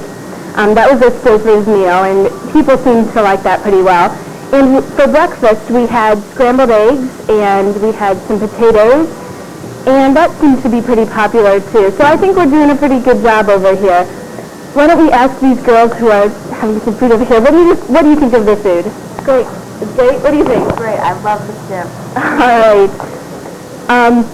So it seems like things are going pretty well. Again, we're still cooking back here in the kitchen, getting ready for our next meal, which will be served hopefully in about 5 minutes.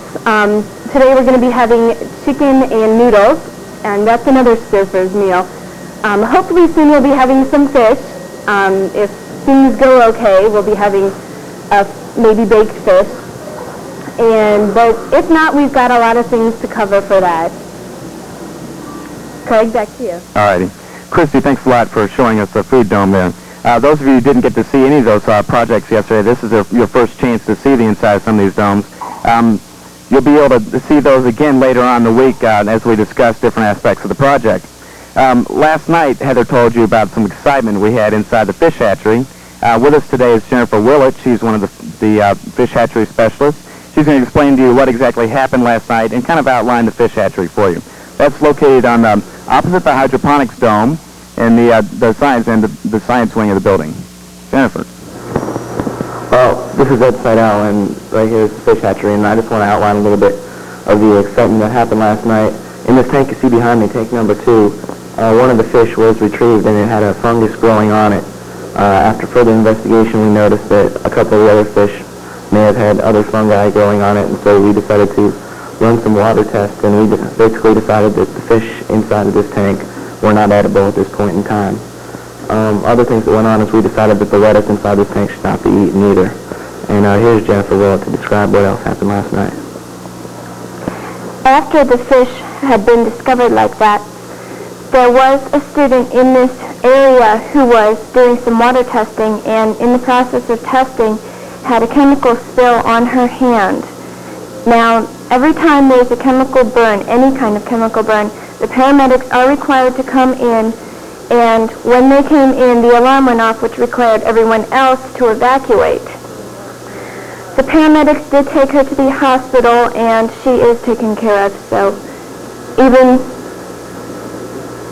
they discovered that it was an allergic reaction instead of a burn. Back to you, Craig.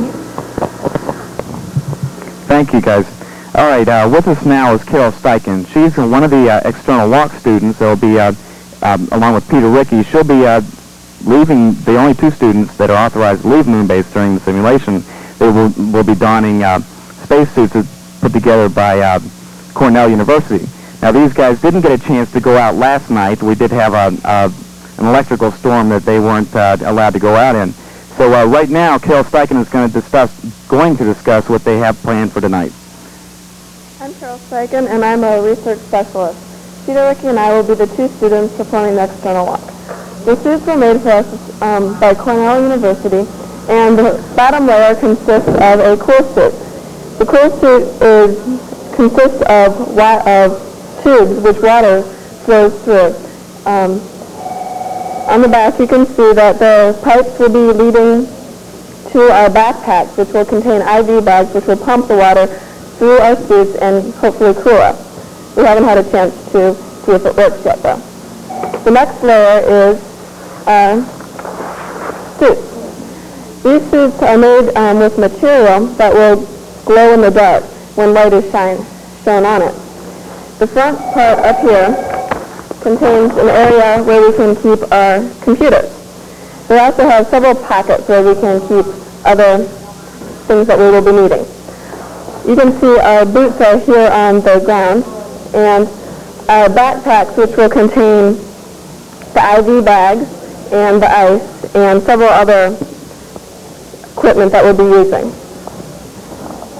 We'll be doing several experiments on the external walk, including a radio telescope. With the radio telescope, we'll be setting it up outside, and during the day, we'll be able to turn it on and record the radio waves emitted by the sun.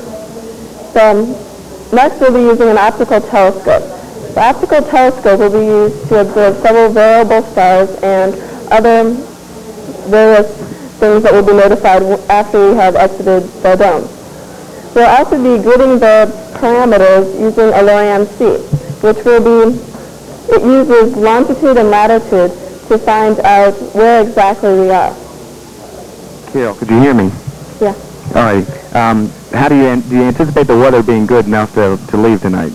Well, looking up through the skylights, I can see a clear sky. So we will hopefully be able to use all of our equipment, including the telescope. What do you have planned for this evening? Well, we'll be just setting up basically our equipment, such as the radio telescope, and we'll probably be doing a preliminary optical telescope setup so we can see exactly how it can be set up. And we'll get the four corners of the school grounds gridded with the LORAN-C. How long do you plan on staying out? Do you have any planned walk time yet? Well, we can be out there from 35 minutes to an hour and a half. That's the maximum time, an hour and a half is the maximum time we can be out. And we'll be using a Land Rover to go over the grounds of the school, which consists of 47 acres. All righty, thanks a lot, Carol. All right, her counterpart, Peter Rickey, is also a specialist in robotics. He's been working very closely with a robotic arm that's been donated by Parker Hannafin. With us now is Peter Rickey. He's going to discuss with us robotic aspects. My name is Peter Rickey. I'm a research specialist dealing in the area of robotics. What you see in front of me is the pick-and-place robot donated by Parker Hannafin. This particular robot is a pick-and-place robot in industry. It is used to pick up one object and place it in another place. For our applications in Moonbase America, we're mining several things from our lunar landscape, as you see. We could not have a pick-and-place robot because there was no intermediate movement. So we changed it to a servo, which means it can do simultaneous movement and have intervals. So we had to do extensive wiring jobs, rewire the valves, and we're controlling it by joysticks, which are located in the central pod. I had a few questions about what is the difference between the robot that's sent to the satellite schools and the one we have here. Well, the satellite schools, we have sent a pick-and-place robot made by Lego. As you can see now, here's our air compressor going on. This particular robot is fueled by air. Hopefully it'll go off pretty soon. I'll continue with the question with about the pick-and-place robot. Your robot is a very simple robot. It runs on motors. Ours is an industrial robot, and motors would require too much maintenance. So we're using air. Air is doesn't take much power, and it's very strong. Back to you, Craig. Peter, I have a question for you, buddy. All right, what exactly would you use the robotic arm for? Will that be used inside the dome, outside the dome, both, either way? The robotic arm is placed inside the dome. It's not going to be moved. It's going to be for mining our lunar landscape. Will you then be using the rocks for anything, or will it just be as an experiment for fluid motion? The rocks, no, we will extract the valuable minerals from the rocks by a process called flotation mining. That's where we crush the rocks, float them in a solution, and extract the valuable minerals. Do we have any rocks of value in Moonbase right now, or are they just going to just using gravel within the dome? No, we have various different types of rocks positioned around the dome. You can't see it now from the camera, but we have different anthracite with enriched titanium. We have various other rocks inside. Alrighty. With us now is Kathy Rapp. She's one of the medical officers. If you did not get to talk to her yesterday, they are working on the medical aspects of Moonbase America. They have a little bit of training with mental and physical conditions inside Moonbase. As you know, 84 students are confined within Moonbase for 7 days without adult supervision. They've been trained basic problems with claustrophobia and cabin fever. Kathy, have you had any trouble thus far with students?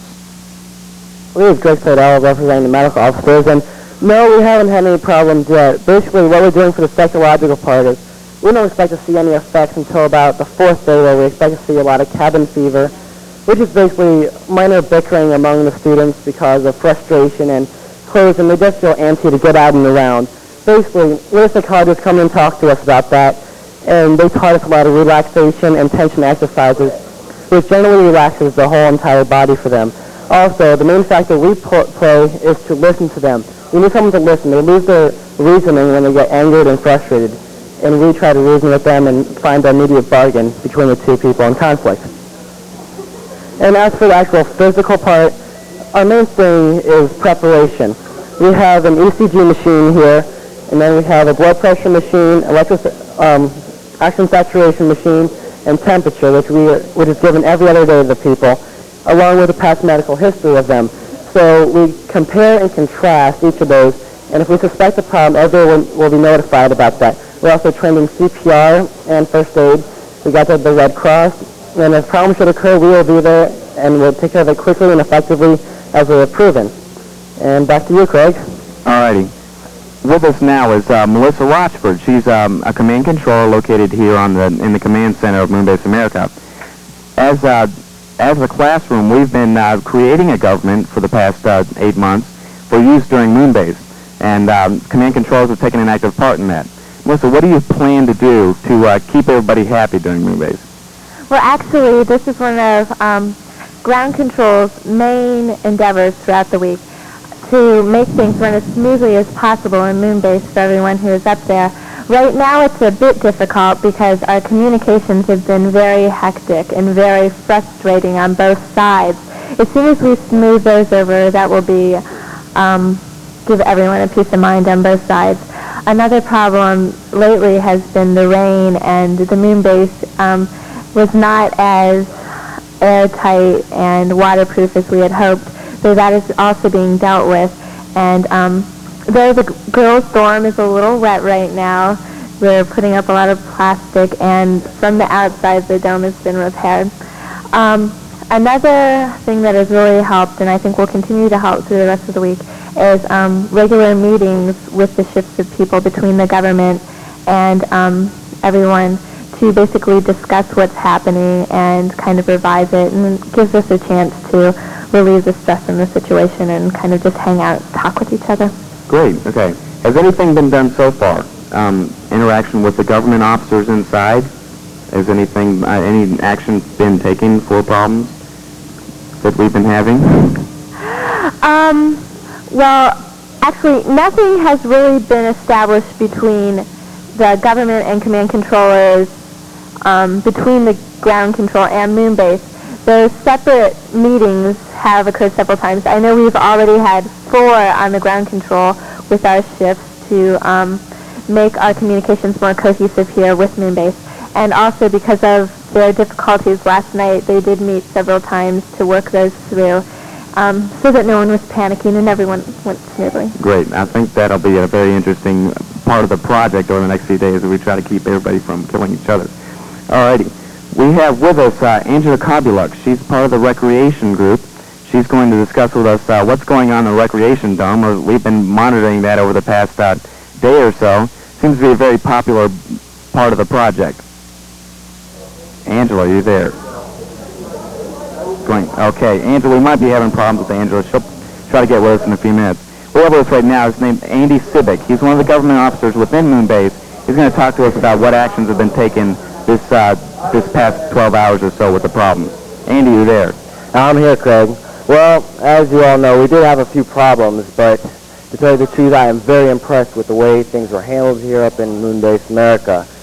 Last night when the first alarm sounded, we were in the middle of our meeting, and everybody was out of here, and because of our excellent government system set up and because of our excellent security team, we had everybody outside and a roll call taken within, I'd venture to say, 2 minutes. Then we, of course, came back inside. There were a few people that were a little scared, a little bit shaken up, but everything was taken care of. Later on in the evening, of course, we had another alarm, but again, because of our excellent security team, things were taken care of rather quickly. It happened that one of the boys accidentally opened a door, which set off the alarm. However, the word was spread around before anybody actually left the building that it was all a misunderstanding. Sounds like we have the safety of the students in mind. It's great to hear that we got on top of that. Do you have any questions for Melissa, Andy? Well, geez, Andy, this is our first chance to talk face-to-face in 24 hours. How is everything really going? Well, sorry, continue. Is there any way that you feel ground control could assist you more up there? Well, like you've already pointed out, and pretty much everybody knows, we've had a lot of communication problems.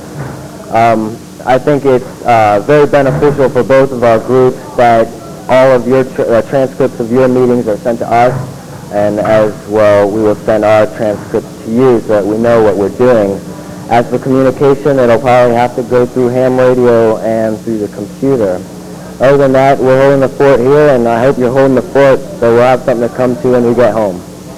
Sounds good. We'll keep Andy, working. are there any precautions being taken right now against future mishaps like the alarms? I know some of those things couldn't be helped, and you do have a confined space with that many people. Are there any precautions being taken by the security group or the government officers to keep that kind of thing from happening? Well, we have advised everyone to stay on their toes.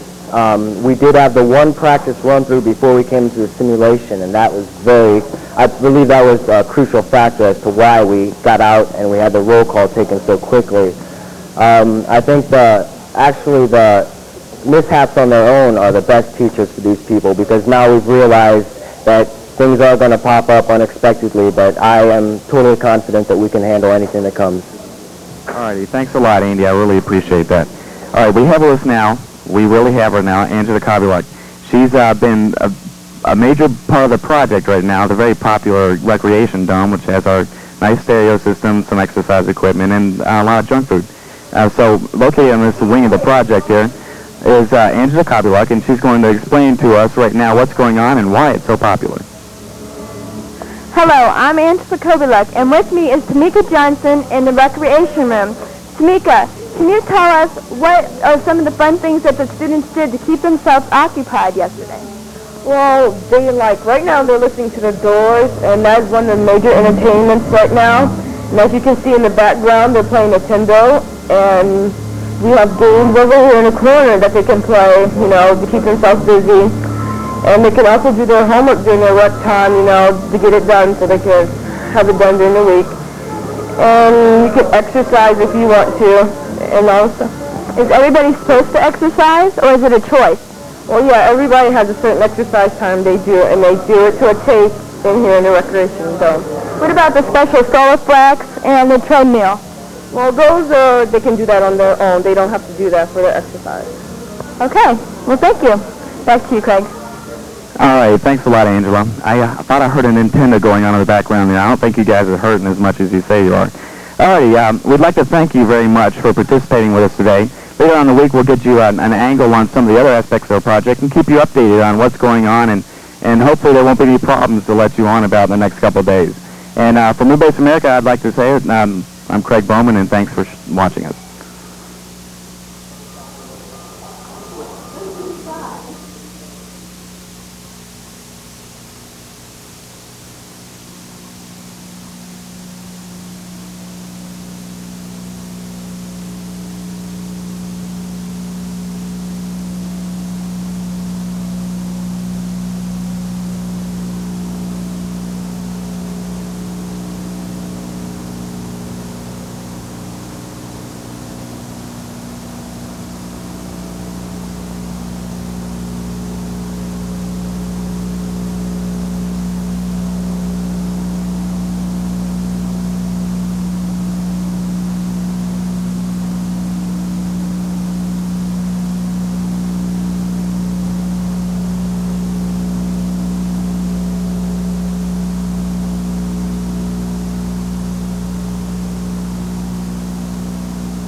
Hi, this is Craig Bowman. Welcome back to Moonbase America here at Copley, Ohio. We're into day 3 of the simulation here in Ohio, and, things have been really eventful. With us now is Heather Paulson. She is a freshman. You met her earlier. She is a command controller working the graveyard shift, the 11 to 7 a.m. shift. She's going to let you know what happened last night and give you an idea of what's going on here in the command center. Heather. Now that we're working the graveyard shift, which is the, as Craig said, the 11 to 7 shift, the shift that most people don't want, we had a couple problems last night. We had students that were messing around on the computers a little bit, but the problems were solved immediately. There were no major mishaps like Tuesday night's problems. Thanks, Heather. All right, last night was eventful in that it was the first clear night we've had in a couple of days. If you were with us yesterday, you found out that we didn't have a moonwalk scheduled for the first evening of the simulation. Last night was a nice night. We went out for the first lunar walk. Understand that there were a few problems with lunar camera that we had we're going to use during the simulation. We have right now Carol Steichen. She was one of the 2 lunar walk students that went out on the simulation, and she's going to tell us about the excursion as we show a video from the lunar rover. Steichen, and I'm a research specialist. Peter Rickey and I were the 2 students to perform the lunar walk. First, we took our equipment out of Moonbase and loaded it onto the lunar rover. Then we drove over to the waste management dome outside and tried to set up the radio telescope. We were having some difficulties with the antenna of the radio telescope, so we had to bring it back in, and we will try to modify the design in order for it to work tonight. Then we drove back over and planted the Moonbase flag. We had first some difficulty with that, and finally that was solved, and now the Moonbase flag is flying out on the moon in front of Moonbase. Then we used the land sea to navigate some points in longitude and latitude. Carol, I understand you have Lenny Mack with you there. Lenny Mack is a communications officer there inside Moonbase. Was he going to tell us how you all communicated? Yes, he will. Okay, the communications during the moonwalk was we had to have sufficient communications to both of the for both of the moonwalkers. So we tried to do it through amateur radio, and it worked very well. We only had a couple of little problems when the cords came disconnected from their Vox headsets. They came disconnected twice, and Peter was able to reconnect Carol's headset, so it went very well. And other than that, we only lost their communications a couple of times during the walk, and that was when Peter lost his antenna. So other than that, everything else went well during communications. Back to you, Craig. How many spectators do we have out there? Did anybody see? Kill, were you able to see anybody from your vantage point? Yes, as soon as we walked out, there were people lined up all along the top of the hill with video cameras and cameras. Did that cause any unexpected problems with either communication or mobility? Not that I know of. They stayed out of our way most of the time. Okay, how did I understand we had a few camera problems with the lunar rover. Did you get that camera operating? Did that film any footage there from the lunar walk? Yes, we had some footage from Peter's helmet. He had on top of his helmet a JVC camera. It's a little lightweight camera, and we have some footage from that. It didn't turn out too great because of the lighting, though. We also had some videotape from the lunar rover. It was on a pole on the back of it, and we had to turn it whenever we got off so that the command center and Moonbase could see us. Okay, thank you, Carol. I understand that we have Julie Salmons with us. She is the only female member of the security officer crew we have inside Moonbase. She's a senior, and being the only female member, I would imagine she'd be having a couple of problems. Julie, are you with us? I don't get to do things. Okay, she may not be with us right now. As a security, we have a security crew inside Moonbase. They're responsible for maintaining security both inside Moonbase and around the perimeter. I understand that the security and maintenance group have merged together to form a security, maintenance, and transportation crew. They're responsible for maintaining security all through Moonbase. There is an extra degree of security necessary during Moonbase for the external walks. Is Julie with us? Yes. Are you there, Julie? Hi. Okay. Hi. Did you all need any extra degree of security last night during the lunar walk? Repeat that one more time. I'm sorry. Was there any extra security necessary for last night's lunar walk? For the lunar walk, we didn't have to disarm the security system because Peter decided to go out through the front door, so we didn't have to worry about anybody going out the side doors or anybody leaving, and all we had to worry about was the front door. And it was real easy to take care of because they just kept coming in and out, and we just had to keep people clear of the entranceway. Okay. Was there security force outside that was responsible for keeping people off the grounds, or that you're aware of? Yeah, there's the external security that were brought by Mrs. Stout. I'm not sure who they are. Okay. Thank you. I understand. Give us a little description of the building behind you. The little room, the white room behind you, Julie. Oh, that's the closet that contains the moon rocks that they're going to be doing experiments on, and it's a safe by DeBold, and one student has the combination, DeBold, I'm sorry, one student has the combination to it, and they will open that whenever they're ready, and it's got a security system built on. And so those lunar rocks do need an extra degree of security then? Yes, they do. Okay. Alrighty. I understand. Do you have Alex Anik with you? I sure do. All right, Alex. Did you? What do you? The security entail there with the safe and the security system there in the room? Are you there, Alex? Alex, are you there, buddy? Hello. Looks like we're having a bit of a communication problem. Alex is also a security officer. He's another senior on the security force. Seems to be having a bit of a problem with his earphone, meaning he can't hear me. Hey, Alex, are you there, buddy? Yeah. Okay. I understand that not only do we have lunar rocks donated to the Moonbase program, but there are a certain degree of other equipment that we have on loan. How do you all keep track of all of that? Well, Telsan has donated to us a number of these units, which are handheld inventory units. We have used these for taking inventory for the commissary and recreation area to keep track of people's accounts. They have like credit, so to speak, on these machines. And we've used them through security. Julie here is scanning my barcode. So you all have barcoded everything? Is it people, materials? Do you all have everything barcoded? Pretty much. So how do you keep track of all that? Is that all within the... yeah, it's all within these computer systems. What we did is we'd go through, we put a label on every piece of equipment, and with that label, we'd associate a name, who it belongs to, if it's ours, if it was donated, if it's ours now, or if it needs to be returned, and if so, when it needs to be returned. We don't have any problems with our supporters then? No, that's one of the main reasons why we wanted to do this.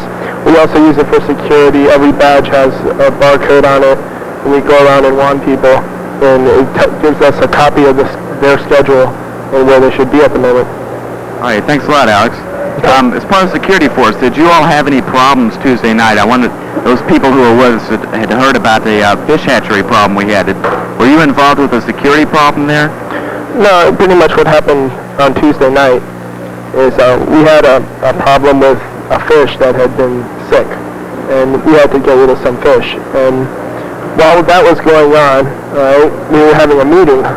And during this government meeting, a lady who was working in the fish hatchery got some chemical on her, and she got scared, and the paramedics were called in.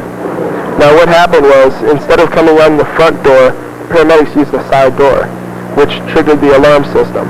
Right? Now this alarm system is hooked up both to the fire alarm and to the door alarms.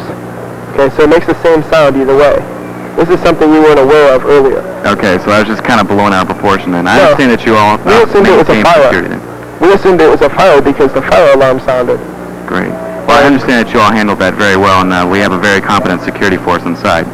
We move now to the fish hatchery. We have with us Ed Seidel. He was on shift at the time of the fish hatchery incident. It seems to have been blown out of proportion. It isn't an acid or a base that was spilled on her. It's a very mild chemical. It seems that she had an allergic reaction. She is now returned to the lunar base. Ed, are you with us? Yes, I am. What we have here is basically an update. What happened Tuesday night, we found out that it was a fungus on one of the fish. It's called ick. Yeah, we found out it can spread, so we decided to basically quarantine that tank, and as you can see, we drained much of the tank, and we just pulled the fish out, and these fish will not be used, and the lettuce won't be used either. However, the lettuce on the other tanks, most of it has gone to the food preparation already. Another thing we're doing in here right now is, in the other tanks, we're draining them and pulling out fish, and we've begun the cleaning process, and we're going to have fish on Friday for lunch and dinner, depending on what shift you eat, and those are being sent down to the food preparation as soon as possible. How many fish are needed to complete a meal like that? I understand they're not huge. We're not getting 1 pound fillets off of them. How many fish are necessary for a meal, both lunch and dinner, for a crew of 84? Well, for a crew of 84, it looks like it's going to take all the ones we've got right now because they are extremely small, and the fillets are even smaller than we expected at this point in time. So we're just gonna keep pulling them and keep cleaning them until it looks like we've got enough. It looks like it's going to take almost all of the ones we've got, though. We've got about 350 in there right now. I'm glad we have that chicken as backup supplement. Is there a possibility that any of those fish that were contaminated were cleaned, or have you all just not used fish for meals as of yet? We haven't used fish for meals, and since these tanks are separate, we made an effort to get all the fish out of tank number 2 first, remove them, and then for the cleaning process only pull fish from the other 3 tanks. So there's no danger. Great. Thanks a lot, Ed. No problem. All right, we're going to move now to the food preparation laboratory. They've been working on the other end of the fish hatchery. They'll be preparing a fish meal on Friday, and I know that a lot of students, a lot of my friends up there, aren't terribly excited about eating fish. Do we have somebody in the food preparation dome right now? Yes, we do. This is Tony Chinas from the Food Dome. Hi, Tony. How are you doing? Fine, Craig. How about you? I'm okay. I'm not eating fish like you guys. Could you give me an idea of what kind of meals you all prepared for the fish hatchery? Well, tentatively, our first fish meal is planned for this evening. It's going to be fish almondine. Tomorrow night, we're planning on cooking fish with, I think, baked with lemon, and the following evening, we're having a fish stir fry. Do you have any idea how well that's going to go over? I mean, I know not too many people are really looking forward to the meal, but are those recipes that were chosen for their popularity? Well, those are a couple of the more well-liked fish meals, although none of the students are really looking forward to having to eat the fish, but it's something that's been planned, so we have to do it. Well, hopefully we won't have anybody get sick from the meals, but No. Everybody's going to eat it, and I'm sure they'll enjoy it. All right, thanks, Tony. No problem. Back to you. All right, we move now to Kathy Rapp. Kathy Rapp is part of the medical operation. She discussed with you yesterday the basic operation with giving everybody physicals and the required exercise that they'll be needed. She's going to discuss the space medicine aspects and maybe talk about what's wrong with Peter Rickey right now. Kathy, are you there? Kathy may not be here. Hi, I'm Kathy Rapp, and I'm a medical officer. I'd just like to tell you a little bit about the physical health so far. It has been really good. It's been really good. Our students are taking great responsibility for their own physical health, which makes the medical officer's job much easier. Most people have been eating well and exercising and coming for their daily checks, and so far we haven't seen anything too abnormal, and we've had a couple little mishaps, and all those we've dealt with rather quickly. Right now, we're just keeping going with the checks and the exercises, and we haven't had any extreme problems. Okay, Kathy, I understand that you can't hear me. Can you hear me, Kathy? I understand you can't hear me. Okay. I mentioned something earlier about Peter Rickey. Peter Rickey discussed, with the schools that got to see us yesterday, he discussed the robotics aspects, if you remember him. He's one of the external walk students, and he's proposed the only health problem we've had so far within Moonbase. I understand that he may be suffering from a mild case of exhaustion. He may not be eating as much as he should be. He's working very hard. We understand he's okay. He was not extracted from Moonbase, and he's gotten some much-needed sleep in the past few hours. Okay. We'll move now to Angela Copley. She is within the main dome with Alex Antic, and they're going to discuss the communications. Angela, are you there? Okay, Angela may not be there. Having problems, there's a lot of room in the domes, and this crew is working very hard to move from one end to the other. Okay, Heather Paulson is with me right here in the main dome. She's going to attempt to give you a tour of our command center. There's a lot of sights and sounds in here behind you. It may be a distraction, but we have an operating command center here. Heather's going to discuss with you the different communications equipment we have and possibly get an uplink to one of the computer specialists inside Moonbase. Heather? Okay, first of all, I have Brian Harkness here with me, and he's going to explain a little bit about the communications and how they were watching the external walk last night. Okay, right now we're viewing the mining room, and in here will be where they'll do all of their digging into the lunar soil to find there's titanium rocks, different lunar rocks inside there.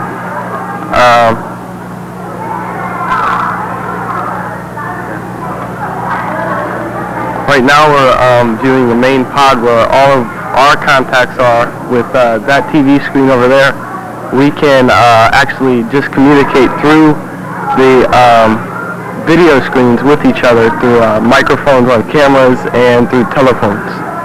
Okay, thank you, Brian. So this is how we were monitoring the external walk last night through the main pod. Over here we have what they call our ham radio station. 60 students are licensed to ham radio, and almost continuously when the students are up on stage and being given tours, we have always someone on the ham radio being talked. Besides that station there, we also have 30 handheld radios that are also being used by the students. Also over there we have the communications link where visitors can talk to anyone inside Moonbase.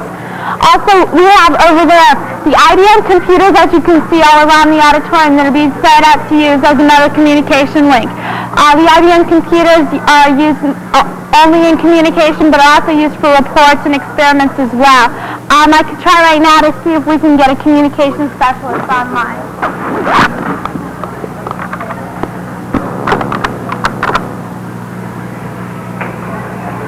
Right now, what I'm doing is I'm logging in under CS1. That would be the communications line to get into it. We run a program called Land School, and Land School is where you can physically operate different computer systems.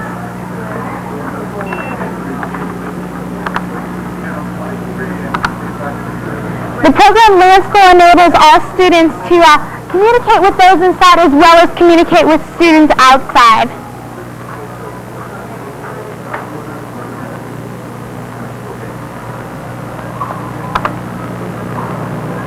We're going to see in a minute if I can get a computer specialist online.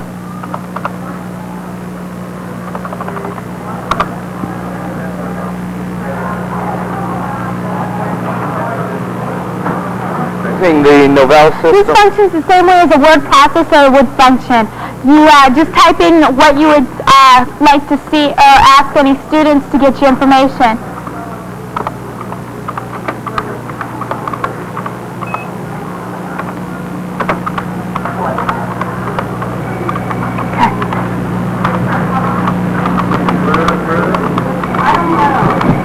What Heather's doing, what we have Heather doing right now, she's communicating in one of our more complicated mannerisms. It's a little bit slower than talking over the phones, but we have a limited number of phone lines. She's logging in on the same program as the students up in Moonbase right now, and hopefully Blair Oliver is at the terminal. Blair, are you there? Yeah, Craig, I'm here. Alrighty. Heather's attempting to log in on CS1. On CS1. Okay. In your command file, and she's and what we're going to do is set up a working communication. Okay, we've got two working right here if you want to go on one of those. Okay. We have now footage. This is Blair Oliver inside the main dome communications aspect of Moonbase.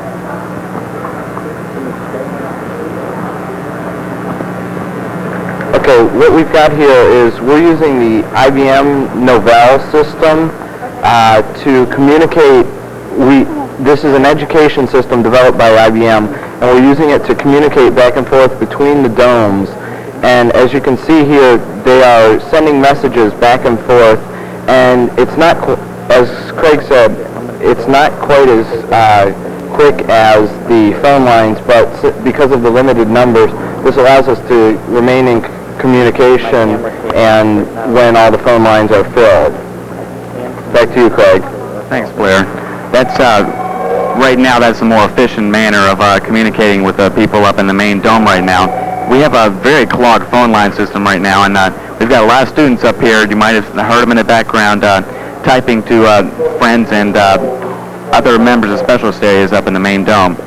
Okay, we have with us right now Maureen May.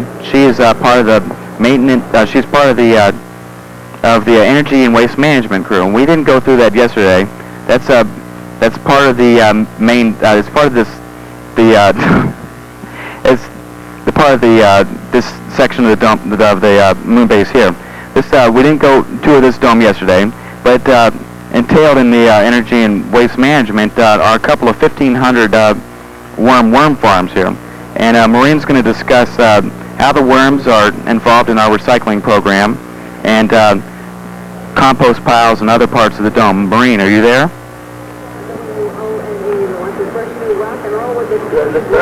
Okay, Maureen may not be there yet. We have the energy and waste management dome has become kind of the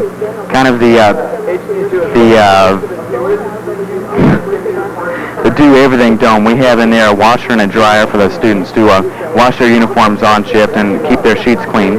And I've been told right now that we have Angela Copley with us.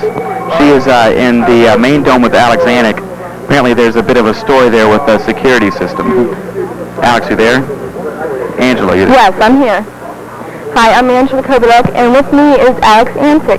And Alex, could you explain to me what exactly you do during your rec time? Well, as you can see, we have a hammock here. During our sleep time, we are out in the dormitory area, and during your rec time, you really can't go to sleep unless you have someplace to sleep.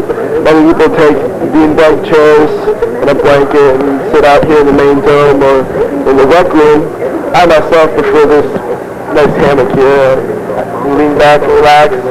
Sometimes I lean back, grab a keyboard, and talk to someone back down there, work on my journals, do my homework, play with my Game Boy, talk on the ham radio, got a radio down here, sometimes I bring my meals here. I can do everything for you. I've got a question for Alex. Angela, are you there? Yes, I'm here. Does he stay up there during his work shift? I mean, what if there was emergency? Is there an easy way to get out of that hammock? Okay, Alex, I want to know do you stay up here during your work time, and what if there was a fire? How would you get down, or emergency? Now, how would you get down without hurting yourself? Well, it's very simple to get down if you're agile like me. You know, you just kind of grab onto one of these nails and throw your legs over. As long as no one's sitting in that chair there, you can usually land pretty well.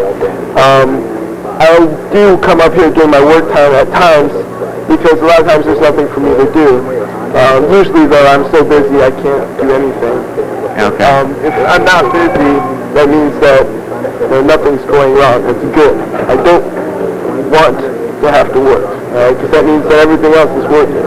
Maintenance, security, and transportation fixes things when they're not working. Things are working, we don't do anything. So, right now, things are working. Well, thanks, Alex. Back to you, Craig. All right, thanks, Alex. I'm glad that you're not working so hard. All right, we have now Maureen May. She's going to introduce us to the Energy and Waste Management Dome. Maureen, are you there? My name is Maureen May, and I am now standing at the Energy, Waste Management, Maintenance and Transportation, and Air and Water Dome. I'm a member of the Energy and Waste Management team, and our primary function is to rid Moonbase Copley of any food waste that comes from the kitchen. We will be doing this by two methods. Our first is a redworm farm. We have 3,000 redworms. The redworms will be composting the banana peels, orange peels, apple cores, basically the fruit that we have. This medium is composted, partially composted leaves, and peat moss, and our second medium is newspaper with a little bit of peat moss mixed in. There's 1,500 in each of the boxes. Our second method of composting the waste is through a compost pile, which you see here. The pipes leading out are to rid the pile of methane gas buildup and air is circulating inside. We turn the pile once a day. Basically, the plant waste from the hydroponics is placed in there, and also the ground up fish waste from the filleted fish. And the energy team is also involved in monitoring the solar-powered water heater. There are 4 8-foot solar panels that are on the top of the dome.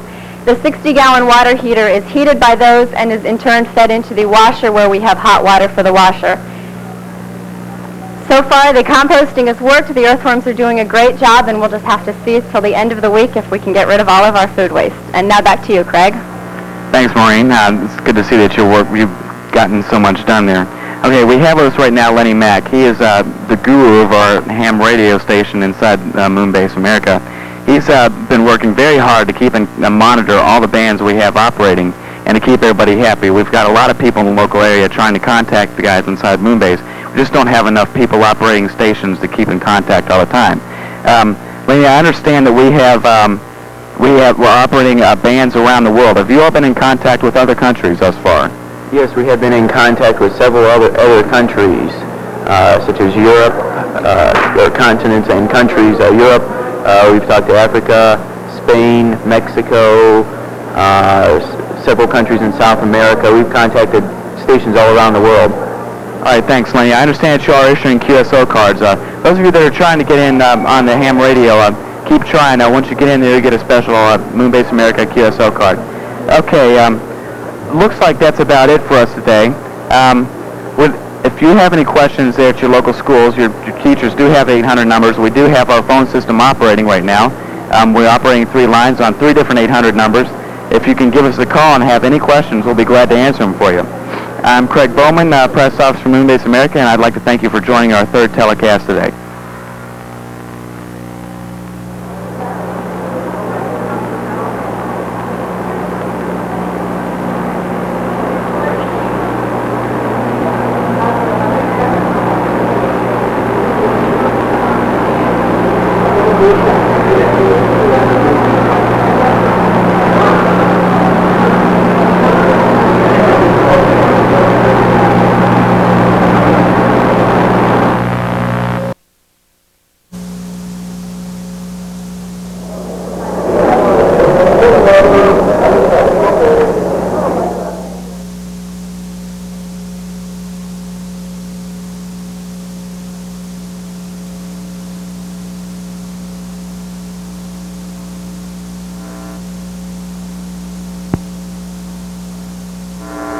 Hi, I'm Craig Bowman. We'd like to welcome you once again to Copley, Ohio, Moonbase America here in Copley, Ohio.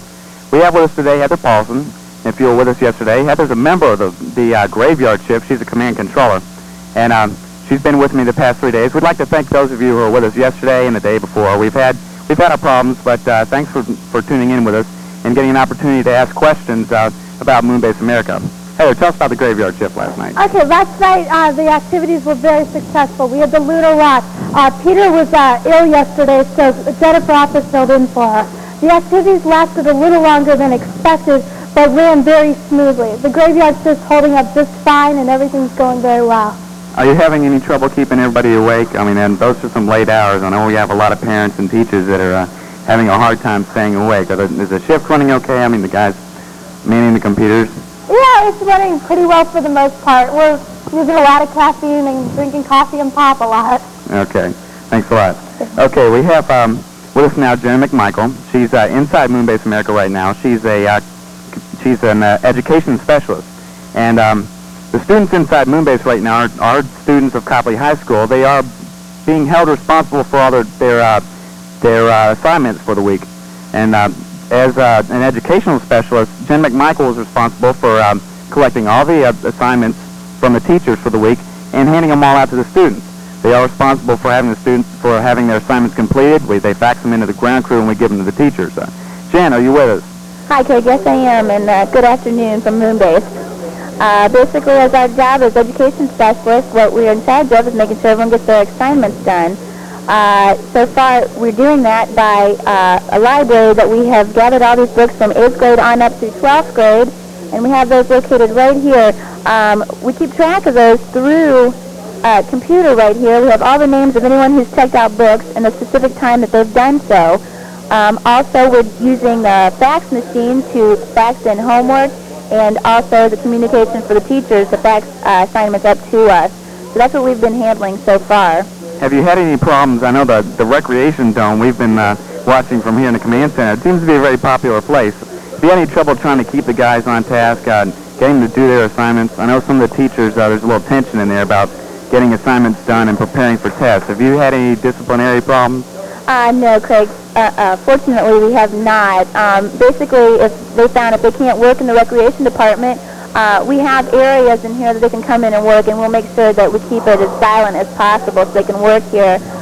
So far, everyone's been doing a real good job, and even the band, I mean, they've been giving us some real good entertainment 24 hours around the clock by practicing their instruments individually. So everything's going real well with that. Great. I know if everybody keeps up with their assignments, they'll be in good shape. If we get behind, it's going to be real difficult with the grades coming in next week. Right. All right. Thanks, Jen. Thank you, Craig. All right. We explained yesterday, we talked with some of the security officers inside the main dome. We explained the Telson computer. And those were donated by, loaned to us by Telson, their world headquarters here in Fairlawn. The Telson is a handheld computer with an infrared barcode reader.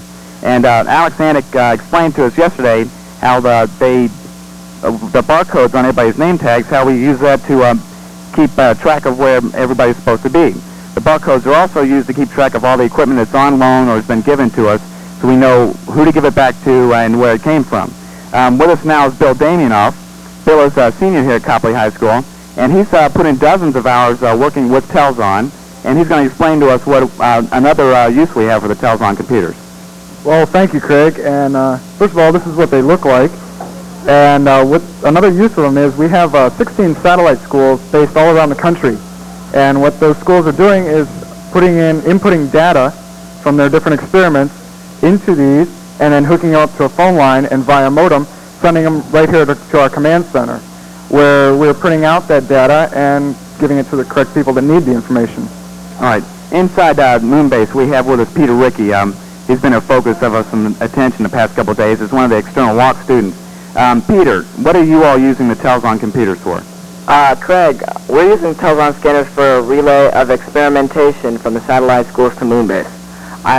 As Bill said, here's the satellite school experimental Telson scanner.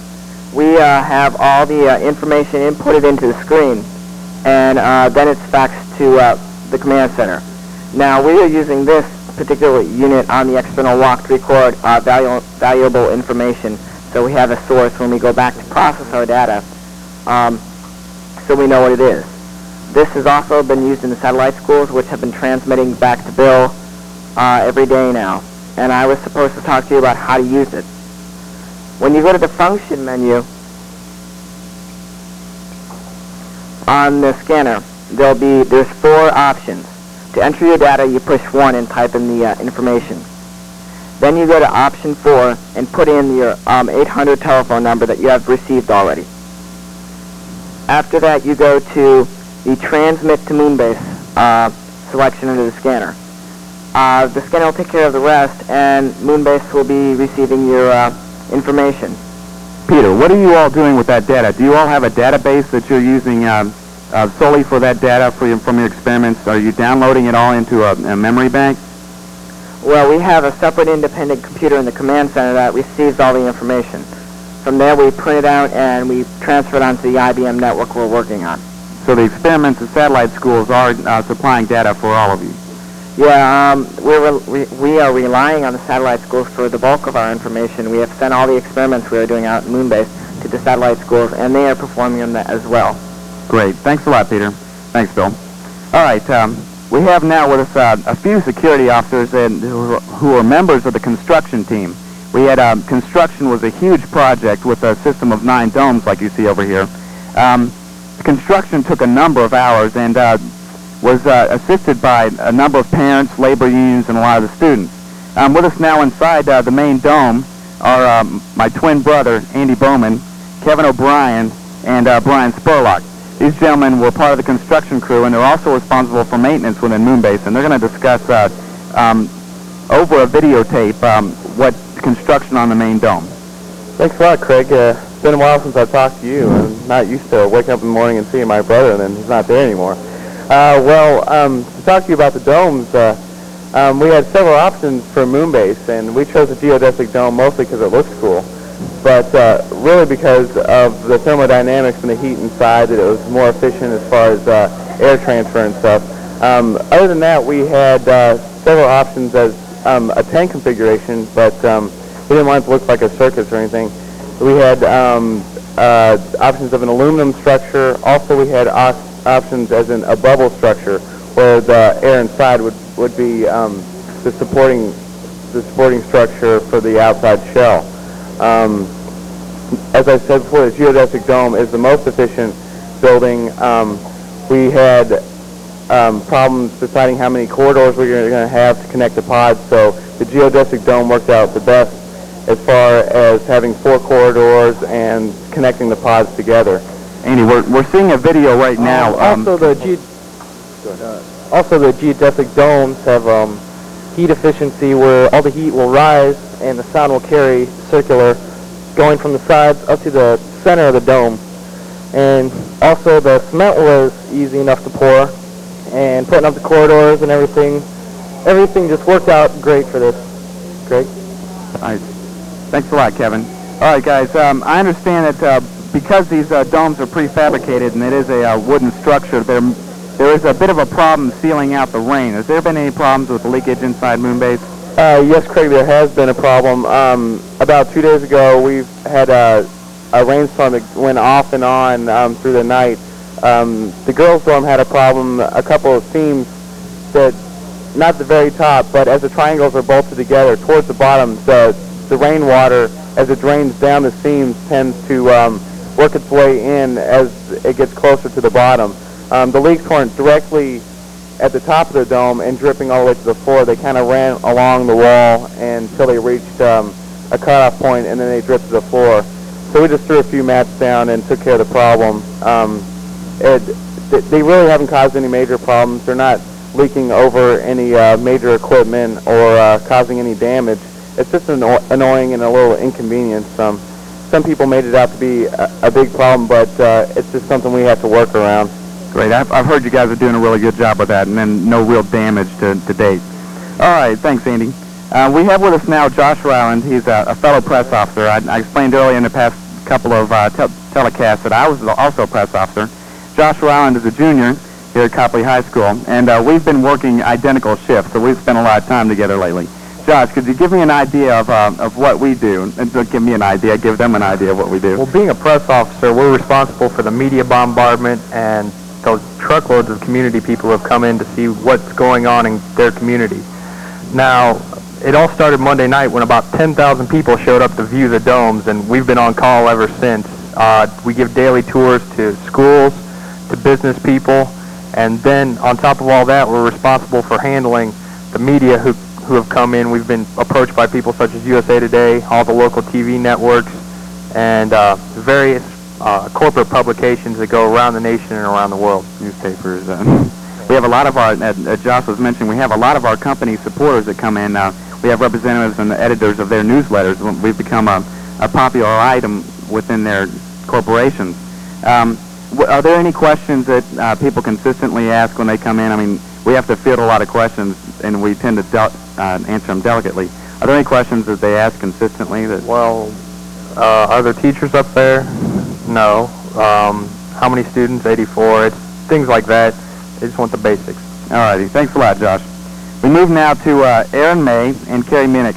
They are in Moonbase right now. They're part of the Air and Water Control Specialists.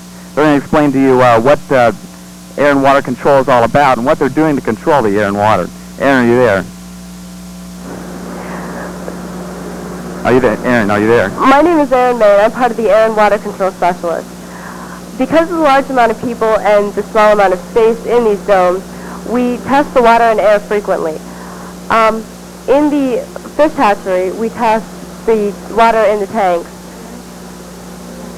We test the water in the tanks for nitrates, ammonia, pH, temperature, and dissolved oxygen. If there is a problem with one of the test results, the fish hatchery and air water crew work together to solve the problem. Also, we use air stones to provide the fish with air for survival. In the hydroponics dome, we test the water for the plants. Previously, we used a deionizer for which is changing tap water into distilled water. But during this week, we're using regular tap water and adding nutrients. The nutrients we add are CVC, potassium, and nitrates. Okay? My name is Karen Minnick, and I'm also part of air water control. Basically, we have to test the air in the most populated areas of Moonbase, and that would be the fish hatchery, the central dome, the waste management dome, the kitchen, and the recreation dome.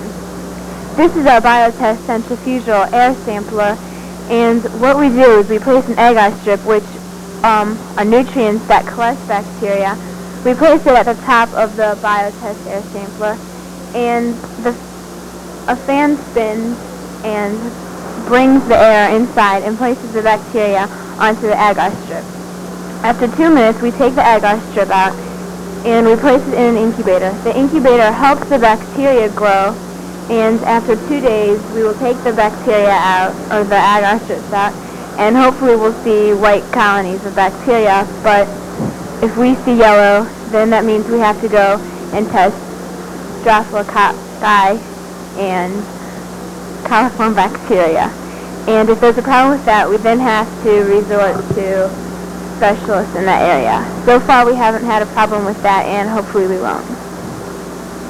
All right, thank you, Aaron. We move now to Kathy Rapp. We've talked to Kathy Rapp a couple of times the last couple of days. We're now entering our 4th day with Moonbase, and the Space Science Medicine has been a focus of Moonbase as far as having 84 students inside. Kathy, are you there? Yes, Craig, I'm here. Could you evaluate for me the mental condition of our students? I know it's a lot of guys aren't getting, a lot of the girls too, aren't getting any sleep, or are getting not enough sleep, and it's affecting the mental condition of the students. Are they getting rowdy?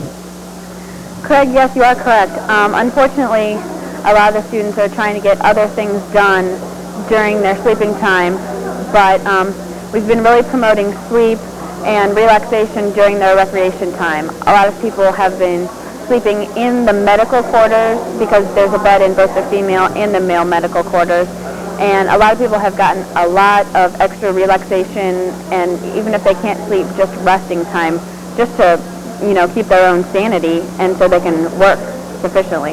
All right, thanks a lot. I think that's a good problem-solving technique, trying to get these people into some beds.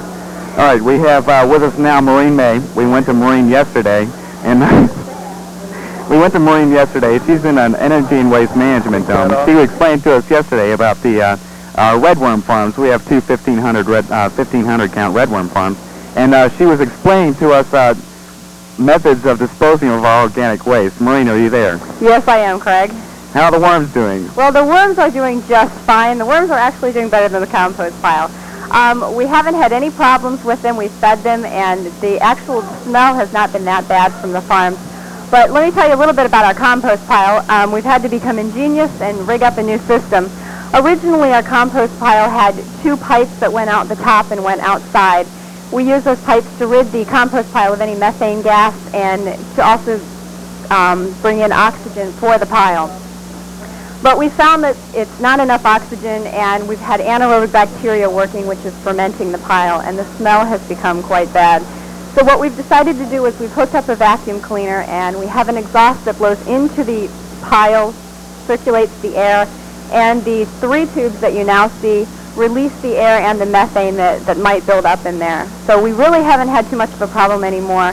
But let me just say, we've sealed off the dome, and we've opened the skylights. It's a little cold in here, and this is kind of a quiet place. Nobody really comes in here anymore. So if you want a solitary place to come in Moonbase, this is the dome. All right, thanks a lot, Maureen. Thanks, Craig. Okay, we go now to Andrew Civic. Well, he's Ukrainian, so I'll say his real name, Andrew Civic. He's a government officer inside Moonbase. He's also a senior, and he's kind of taking charge of the government inside right now. Not to say that he's authoritarian or anything, but he's really taking charge. Andy, are you there? I'm here, Craig. Thanks for the introduction. And I'd like to point out that I really haven't taken charge. People just get that idea because at the end of every 8-hour shift, we have a group meetings where the entire Moonbase community gets together in the central dome. And basically, I relay to them all announcements coming from the ground or all matters concerning everybody in Moonbase. And then I open the floor to any discussion, comments, grievances. It's a really good way for everyone to hear what everybody else is doing. We've been congratulating people lately. I know I've commended the food group several times for their excellent meals. So it's just a good way for everyone to just sit down and really talk everything out. How's it been for problem solving? Have you been able to deal with any of your problems that you might have encountered so far? Oh yeah, in fact, we've had a few minor problems, and we've had to actually use a lot of teamwork, which I'm really happy to see happening here. Like when we have a small matter of toilets getting clogged up, and we didn't have a plunger, people from the security maintenance team. Are you sure we want to hear this? Oh no, I'm not going to get into the gory details actually. But people from different teams got together to solve the problem, and we've been working together that way for every problem that's come up. It's good to hear that the government's operating the way you wanted it. I hear there was a few anxious moments before Moonbase about whether or not difficulties we've gotten into outside here kind of destroyed the government. It's good to see things are working out. All right, thanks a lot. Thanks a lot, Greg. All righty. We move now to our recreation group. I had mentioned earlier that's a very popular part of Moonbase right now. We have with us Stephen Sibick, and he's going to tell us a little story about a certain basketball hoop inside Moonbase. Stephen, are you there? Yes, I am, Craig. How you doing, Steve? It looks like you have Jay Fry with you. Is that Jay? Yes. As you can see, my name's Stephen Sibick. I'm a communications officer, and with me is Jay Fry, who is actually doing a documentary involving a basketball hoop on his own. And Jay, would you like to tell us about this documentary? Yeah, I'm just trying to give people a chance that are pretty camera shy to go ahead and get on camera because I think they'll feel a lot more comfortable with a student holding it than with an adult TV person. And I think they'll be more likely to give their own opinions about what they think about the project instead of a canned answer. Do you have anything else to add to that, Jay? No. Okay, Craig, back to you. Thanks, Jay. A man of few words. All right, I have with me right now the extravagant Melissa Rochford. She is a command controller here at the command center, and I've shared a lot of shifts with her, and she's held many a meeting here too. Melissa, could you tell me what you've picked up on the past week, what you've learned? I know you've been in charge of a lot of things for the past year. What have you done inside with the command center here the past week? Well, fortunately, I feel that the government has not had to play a major role in this simulation because of a lot of planning previous to the simulation. There's a lot of hard work that went into it, and everyone knows what they're supposed to do. Discipline has not been a problem at all, so I think the government has run very smoothly. As Andy spoke, inside of the domes, they've had regular meetings, keeping everyone together, communicating, and we've tried to do the same thing down here on ground. So with the cohesion, basically everyone, explaining their griefs and trying to make things better together, I think we're working pretty well between the Moonbase and Earth. Okay, thanks a lot, Melissa.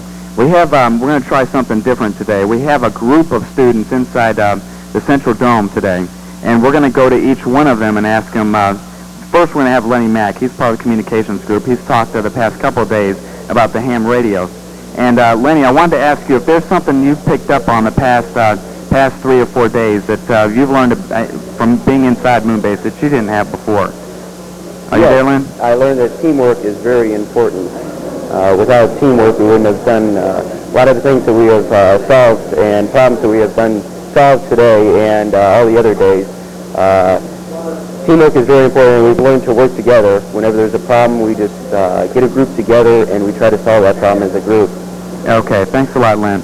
All righty, we have with us right now Stephanie Robinson. She's one of the, I believe she's an 8th grader. She's on the food prep group, and they were under a lot of pressure prior to the simulation about whether or not they can make fish edible, and and a lot of problems with whether 8th graders can really cook, and are they going to eat, and are they going to gain weight, lose weight.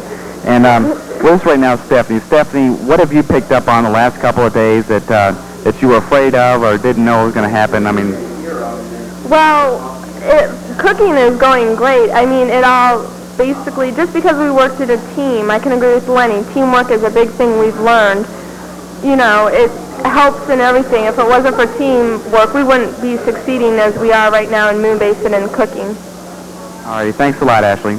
I believe Tucker Rawls is with us right now, too. He's, if anybody saw the clip the past couple of days, he was the young man at the end of the preview clip that expressed his regrets about fish. Tucker is not with us. How about Ed Seidel? Are you there, buddy? Hello? Ed, are you there? Tucker is here. Tucker. Tucker. Are you there, Yes, Tucker? I'm here. Okay, look. You're part of the hydroponics group, are you not? Yes, I am. Okay. Could you give me an idea of what you learned the past couple of days that you didn't anticipate before?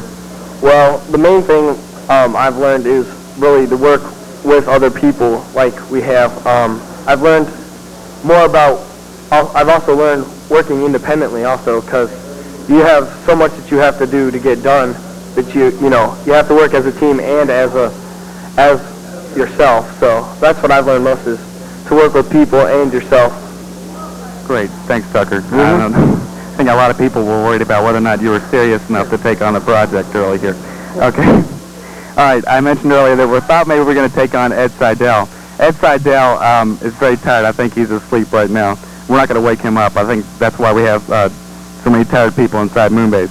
All right, we have with us Megan. Megan, are you there? Yes, I am. Okay, you're an 8th grader, aren't you? Yes, I am. Were you worried about Moonbase before you got in here? Actually, I was. I wasn't sure if things were going to work out right or if anything would happen with the fish. Have you, how's your responsibilities been? Have you been able to carry out responsibilities as an 8th grader versus some of the upperclassmen? Yes, I think I have. We all basically do the same job. And Perform just as well? yes. Okay, thanks a lot. Okay. All right. Bye. We have with us now Katie Dill. She's part of the experimental group. She's going to explain to us what she's picked up on the past couple of days as part of the experiment. Katie, you there? Looks like Carol Steichen. Carol. Hi. Hi. Okay, I guess you're not Katie Dill anymore. No, I'm not Katie Dill. All right, Carol, could you give me, you're one of the external walk students, and I know you've been a focus of attention the past couple of nights. What have you learned the past couple of days, some things that you hadn't anticipated about the external walk? Well, we've learned that we have to budget our time wisely. A lot of the experiments take longer in the suits than they do when we're performing them without them and when we practice them before. So we've had to cut down and change some of the time schedule for the external walk. All right, thank you, Carol. I'm sorry to put you on the spot like that. Okay, I have with me now Chris McIntosh. He joined us yesterday. Chris is part of the ground crew, and as a ground crew, he's a member of the experimental team. He's been doing research with some of the major companies in the area. Could you tell us what you've been doing, Chris? Okay, well, yesterday I went to BP America, and what I did is I went up there and I did some ring flotation mining devices, and I did some extraction minerals with this rock ore that we had. Is there anything you've learned the past day or so that you hadn't anticipated doing? Yeah, it's probably most important thing I think I learned was to stay organized and plan everything out, because that everything is gonna probably not work out. So you have to. I know you have to travel some long distance to get to these places. All right, thanks a lot, Chris. All right, we're going to go back to Katie Dill. Apparently she and Carol got mixed up there. Katie's part of the experimental group, too. She's inside Moonbase. Katie, are you there? Yeah, hi, Craig. Hi. What have you picked up on the past couple of days? Being part of the experimental group, you haven't been under as much attention as Carol and Peter. What have you been doing the past couple of days? We've been mining with the robotic arm and performing a flotation experiment that Chris McIntosh was also doing at BP America. Okay, so you all have been involved in those experiments inside too? Yeah.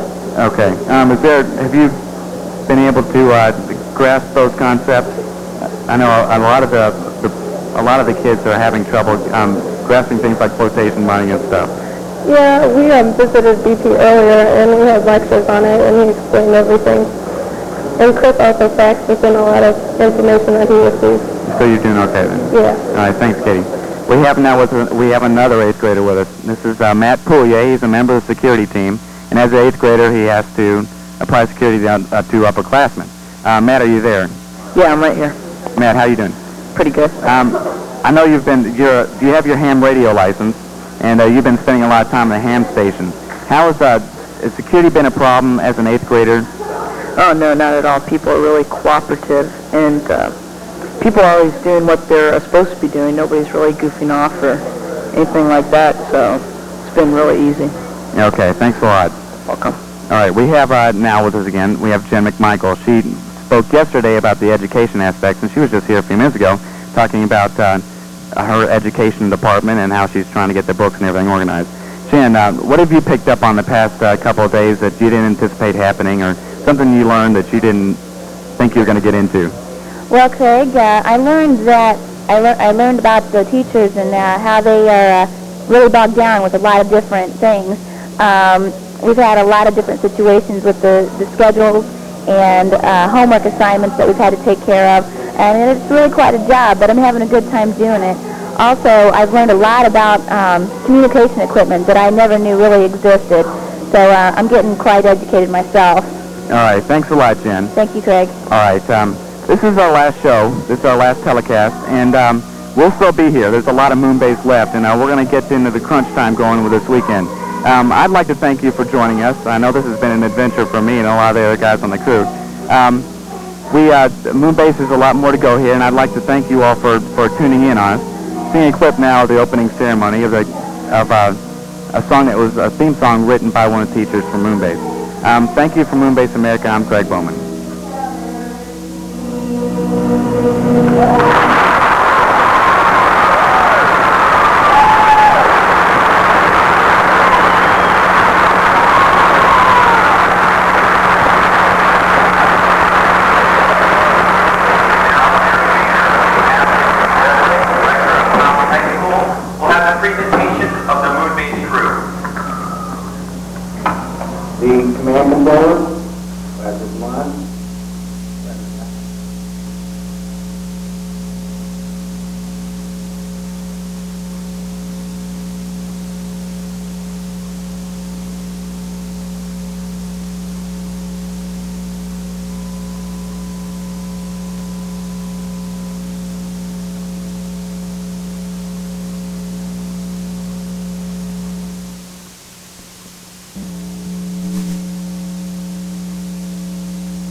Hello, my name is Melissa Rochford, and I'm a command controller at Moonbase America. Today I'm at the command center, and I'd like to tell you a little bit more about what's happening in our 5th day into our simulation. It's Saturday, April 20th, and last night we had a rather exciting few events happen. Right now we'll be going to the Center Dome with Stephen Civic and hear a little bit more about that. Thank you, Melissa. My name's Stephen Civic, and I'm part of the communications group. And here today we have Brad Panovich talking about one of our higher-tech pieces of equipment here on Moonbase America. What you see behind me is the PANA board. It's our community announcement board and what we plan the moonwalks on. As you can see on this board are announcements.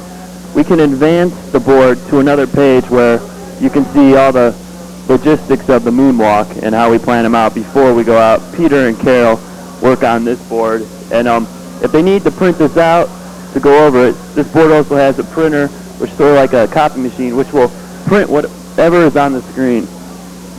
The light comes on, it feeds in, and the paper comes out down here.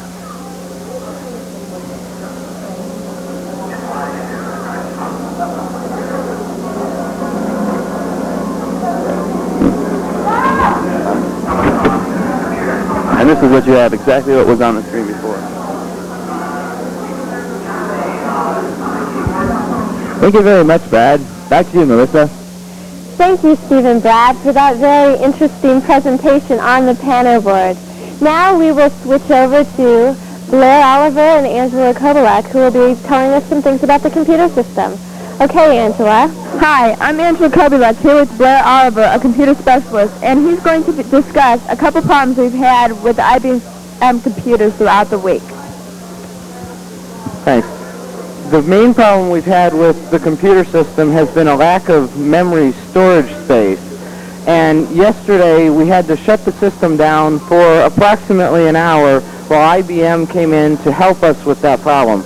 They came in and reinstalled one of the programs which created a lot more memory space, and since then the problem has not reoccurred. Back to you. Thank you. Back to you, Melissa. Thank you, Blair and Angela. Now we will be talking to Carol Steichen, who will be narrating a film clip from Thursday night's External Walk.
Thank you for sharing that with us, Carol. That's all very exciting. Now Angela is with Nathan Malk, one of the 8th graders and middle school students who is part of the research specialist area. Hi, this is Angela again with Nathaniel Malk, who's in research area, and today he's going to be discussing experiments they have been doing throughout the week. Okay, mainly one of our major experiments has been using a remotely controlled robotic arm, which we converted from a pick-and-place robot to a servo to mine various rocks in our lunar mining pod in that direction. Once we have the rocks, which are a form of anorthosite, including titanium, we'll be using flotation mining, which is a process where we place ground rock in a fluid, cause bubbles to rise to the surface, add a chemical called a collector, which causes the powder, the particles to adhere to the bubbles. But that floats to the surface. We scrape it off and have only the valuable minerals which adhere to the bubbles. That we'll be using to mine the rocks. Over here we have a rather large flotation mining laboratory provided by British Petroleum America. Also, during the roughly daily external walks that Peter Rickey and Carol Steichen have been conducting, we've been conducting all sorts of experiments in the fields of optical astronomy, radio astronomy. We'll be using lasers to determine the speed of light, various other areas. So it's really quite interesting. Thank you. Back to you, Melissa. Thank you, Nathan. It sounds like you guys have your hands full. Sounds like a lot of interesting work you're doing out there also. Now we're with Stephen Civic once again, and he's with Ed Seidel, who is one of the fish specialists. He's going to tell us a little bit about what's been happening with the fish this week. Okay, thank you, Melissa. My name's Stephen Civic, and I'm communications. And here's Ed Seidel, part of the fish hatchery crew, to answer some questions about his job. So, Ed, what's the situation with Tank 2 that we had trouble with earlier this week? Well, what happened in Tank 2 is one of the fish that we pulled out of the tank had a fungus. It was appropriately named ick. And it's communicable, and so all the other fish are infected.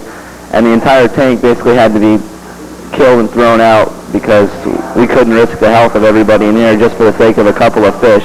Also, the lettuce that was growing on top had to be removed. That's basically the story. And so right now, the Tank 2 has been cleaned out, and there's nothing more to worry about. And so how fast has your production been with filleting the fish? Well, we have 2 knives, we got 2 people filleting. We've been doing at least about 8 hours of filleting a day, and we got 1 meal together yesterday. We got the dinner meal together, and there was fish baked with almonds, and it came out pretty well, pretty good. And right now we're filleting again. We're hoping to get 1 or 2 more meals out of these fish. Do you have any idea what these meals are going to be?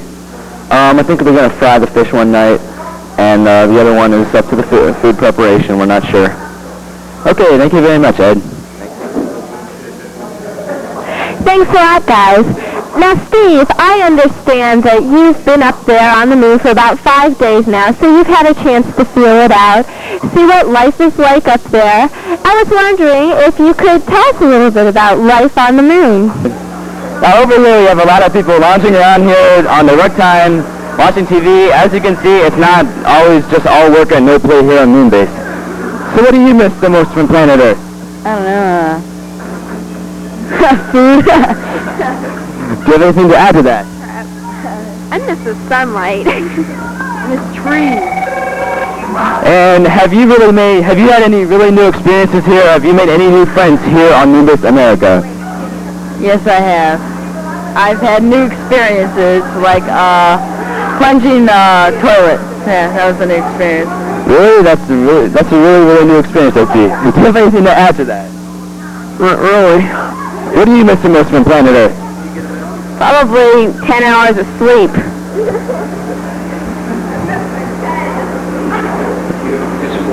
Oh. Do you have anything to add to that? Just the fresh air. Fresh air? Well, we got air here, but you're right, it's not always that fresh. Anything else? Well, I have to say the air and all my other friends. Hi! Alright, now here you are in the rec dome. Now tell me, Tamika, what kind of trouble have you had adjusting to this new time schedule that we've had here on Moonbase America? Well, my schedule's really the same, as it is as I am at home. So there's really no change, Have you noticed any change in the attitudes of other people here that are on different schedules? Yeah, they're really cranky. Alright, now how about you, Stephanie? Have you had any trouble adjusting to this new time schedule we have here on Moonbase?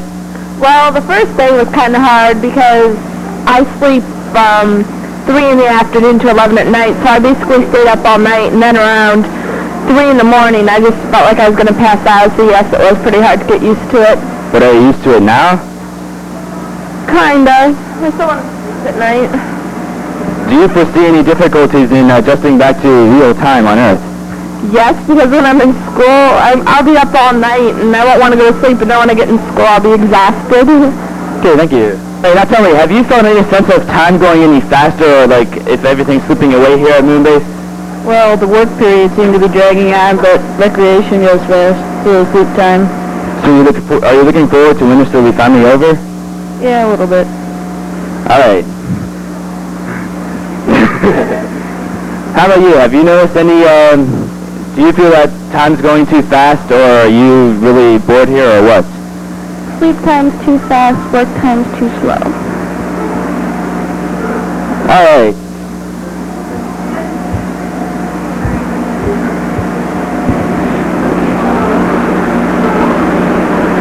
And how about you? What do you feel about how fast time is going here on Moonbase? Sometimes it's going really fast, like the sleep times, but the rest of the time it goes kind of slow. You have 16 hours, and it's all in 4-hour segments, so you just sort of measure it out, like from 11 o'clock to 3 o'clock you do this, and so it goes kind of fast then. Okay, thank you very much. Now I have a question that I'm sure everybody out there on Earth wants to know about. How's the food here? Well, here we have some people who will give us some critical rating on the food here in Moonbase. Well, as you can see, the plate is completely clean. It's delicious. It was even broccoli, a vegetable that nobody eats. Great. Hey, all I gotta say is I'm going back for seconds. That Carolyn stout juice, it's just really good. That's all I can say. Most of the food is really good. From the beginning, it's been that way. Hats off to the food crew. Yee-hoo!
This is April 21st, Sunday, and our astronauts will be coming out tomorrow morning at 10 a.m. How have things been going, Melissa?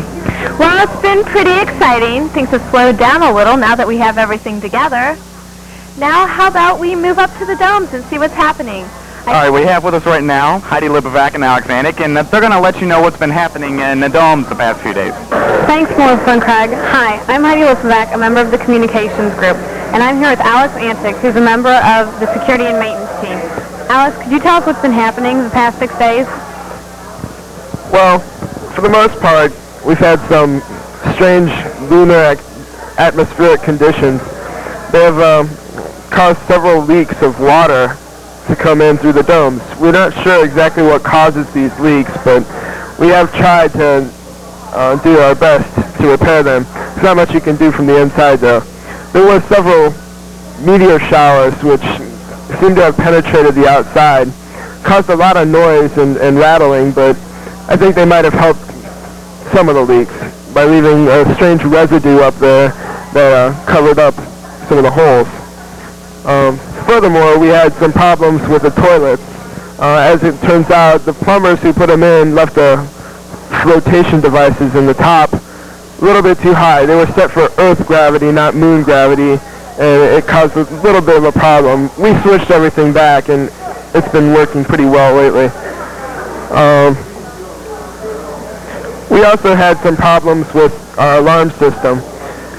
As it turns out, our alarm system was hooked up to the fish hatchery, and the pressure in the fish tanks had to be maintained or the alarm goes off. And I'm not sure exactly why they decided to leave that in here, but while it was outside, it was for a purpose of alerting people if the fish were moved. Right now, we don't need that, so we disconnected that part. That caused one alarm, and then some alien creature opened the door from the outside, and that also caused some problems. That's pretty much it, though. Everyone's been behaving very well. We haven't really had much of a discipline problem as far as I see. But it's a little chilly. We've been working on that. We've got the heaters cranked, and I think we'll live for another day or so. Thank you, Heidi and Alex. Now we're with Stephen Civic, who is with David Kodak. So we're both with David Kodak then. Okay. David Kodak is a computer specialist. He's with us today to explain the PSL labs, which are part of the IBM computers, and the Math Expansion Toolkit. Dave, take it away. Thanks for that introduction to this then, Craig. My name's Stephen Civic, and I'm Communications. And here we have Dave Kodak, a computer specialist, who is going to tell us about some of the educational software we have on our Novell network. Here you go, Dave. Hi, I'm Dave Kodak, here to tell you about some of the educational software we have on our network. We have here a personal science laboratory donated by IBM for the project. We've used these in our hydroponics and fish hatchery groups. They have on them probes for temperature, light, and pH meters. We also have on our network Mathematics Explorations Toolkit, which is a tool I've used a lot. It has an equation plotter. It can do calculus and many other things. Okay, thank you very much, Dave. Back to you, Melissa and Craig. Thank you, Steve and Dave. We go down to Angela. She's in the medical science lab, and she's going to tell us about medical aspects of the past couple of days. Thank you, Melissa and Craig. I'm Angela Kobilik in the medical area, and with me is Andy Spector and Greg Seidel. They're going to be doing EKG on Joel Hanna. My name is Greg Seidel, and what I've done here to Joel Hanna, I've hooked up 10 electrodes to his body, 6 on his chest and 4 on his limb leads. Right here I have some electrocardiogram conductor fluid. Our general procedure is to put it under each of these electrodes. As I have one here that's slightly larger than the one we have. We fill it in here, and then we suck onto his body as a suction cup, and that conducts electricity through his body to read the electrocardiogram. As you can see, we also have a box on his chest which reads the amount of noise by volume. It has blocks. The lower the blocks, the less the noise there is. And this machine here, which is the actual, it prints it out. It will tell us if there's a problem, if there's any artifacts, the heartbeat, and every other problem that may occur in the heart. And here's Andy to read the graph for you. Okay, now this is the actual graph that came from the reading of his electrical heart rate. It has the different wavelengths. It takes the heartbeat for 10 seconds and graphs it out. And it lists any problems that he might have with his heart. This is, for example, during relaxation of the heart, and this would be during contraction of the ventricles. That's why the wave lines are bigger. It also gives the pulse rate. His happened to be 74, and the problems he had with his heart. It says probable early repolarization pattern, and what that means is that his heart relaxes quicker than it should. What that's most likely caused by is the fact that he's got all these cameras on him and he's slightly nervous, but that's no real medical problem. Another piece of equipment that we use in our examinations is the pulse oximeter. You put your finger in it and it reads the percent of oxygen saturation in your blood. Go ahead. And it also reads your pulse. Now, the percent of oxygen saturation in your blood will tell you many things. First of all, it'll tell you how much oxygen that you actually breathe in from the air around you is getting into your blood. And that's a good indication of the air you're breathing if it's good quality air, and that's important in Moonbase, seeing as we basically are breathing the same air for a week. And my particular reading says that 98% of the air that I'm breathing in is being saturated properly in my blood. Any reading above 80 is considered healthy. And for the pulse, right now I'm at about 63. And that's pretty much normal for us. Thank you, and back to you, Melissa and Craig.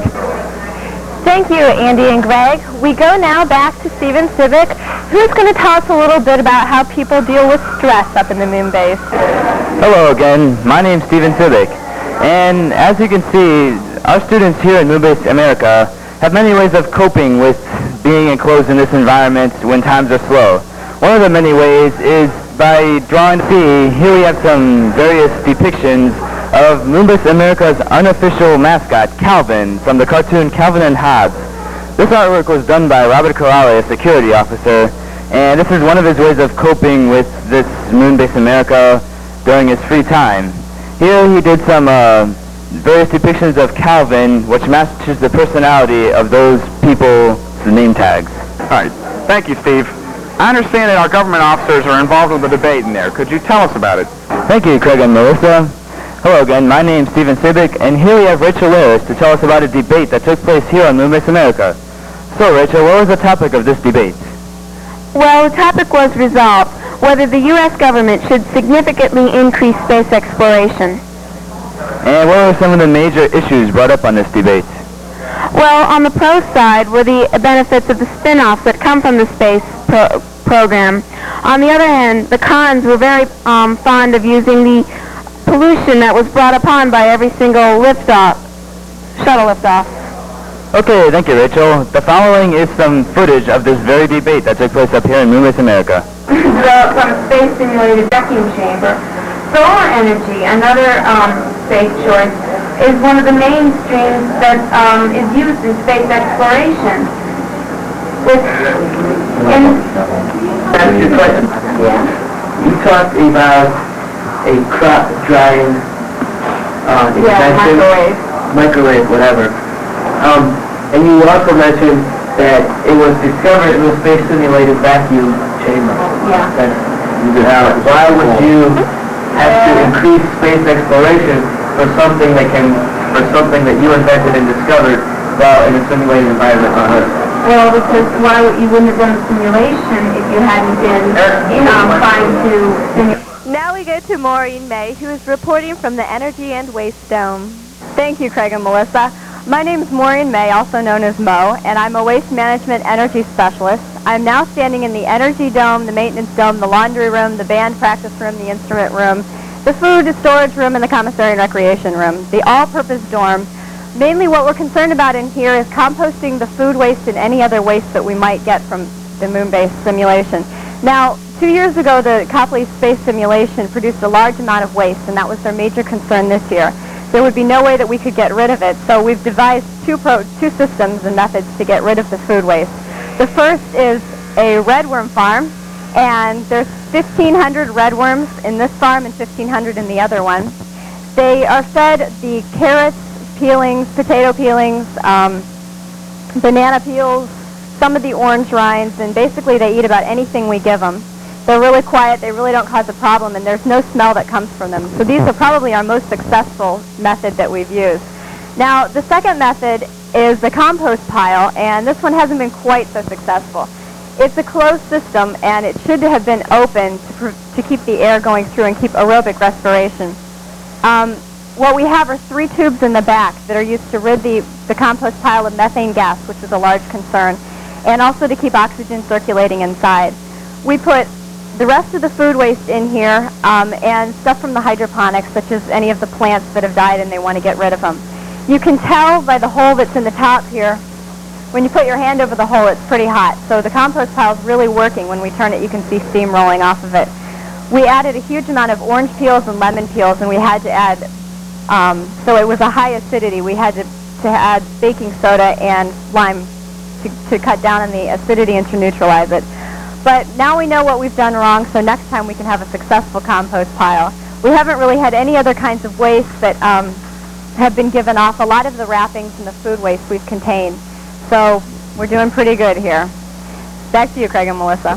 Thank you, Maureen. I understand we're now going on a tour of the wall coverings within Moonbase.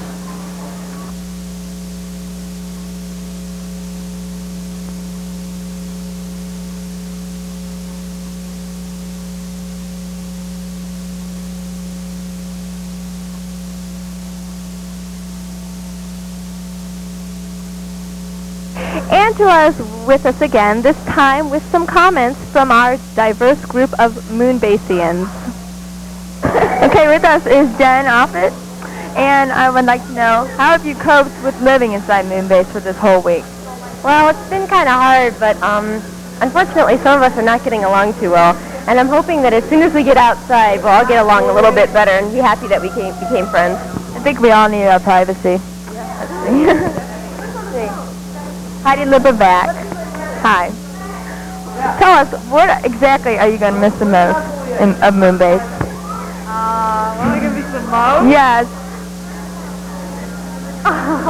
Probably being around everybody and just, like, seeing everybody. Like whom? No one in particular. I mean, just seeing everybody and the fact that you don't have to deal with parents or anything. You're on your own. Good. Good. Let's see here. Let's go to Alex Antic. We'll ask him a question. Right now he's scanning Steve Civic. Tell us, Alex, what exactly are you going to do as soon as you leave the dome? I'm going to go for a walk outside in the woods. Is there woods around here? Near my house, yes. I mean, aren't you going to the school? What are you going to do at the school? As soon as you leave, what are you going to do? Well, see, I'll walk out that door, probably trip down that hill, because I'm not accustomed to Earth gravity. And then, I'll probably spend a couple hours in debriefing, during which time we'll sit in those assemblies and talk to people. And probably meet some very interesting people like I did last time. And hopefully they'll all be thrilled about our project and will be excited to hear what we have to say. And, I think it'll just be wonderful. I'm really looking forward to that most of all. What about the pizza? Pizza? What pizza? Okay. We'll talk to you later about that. Thanks, Sam.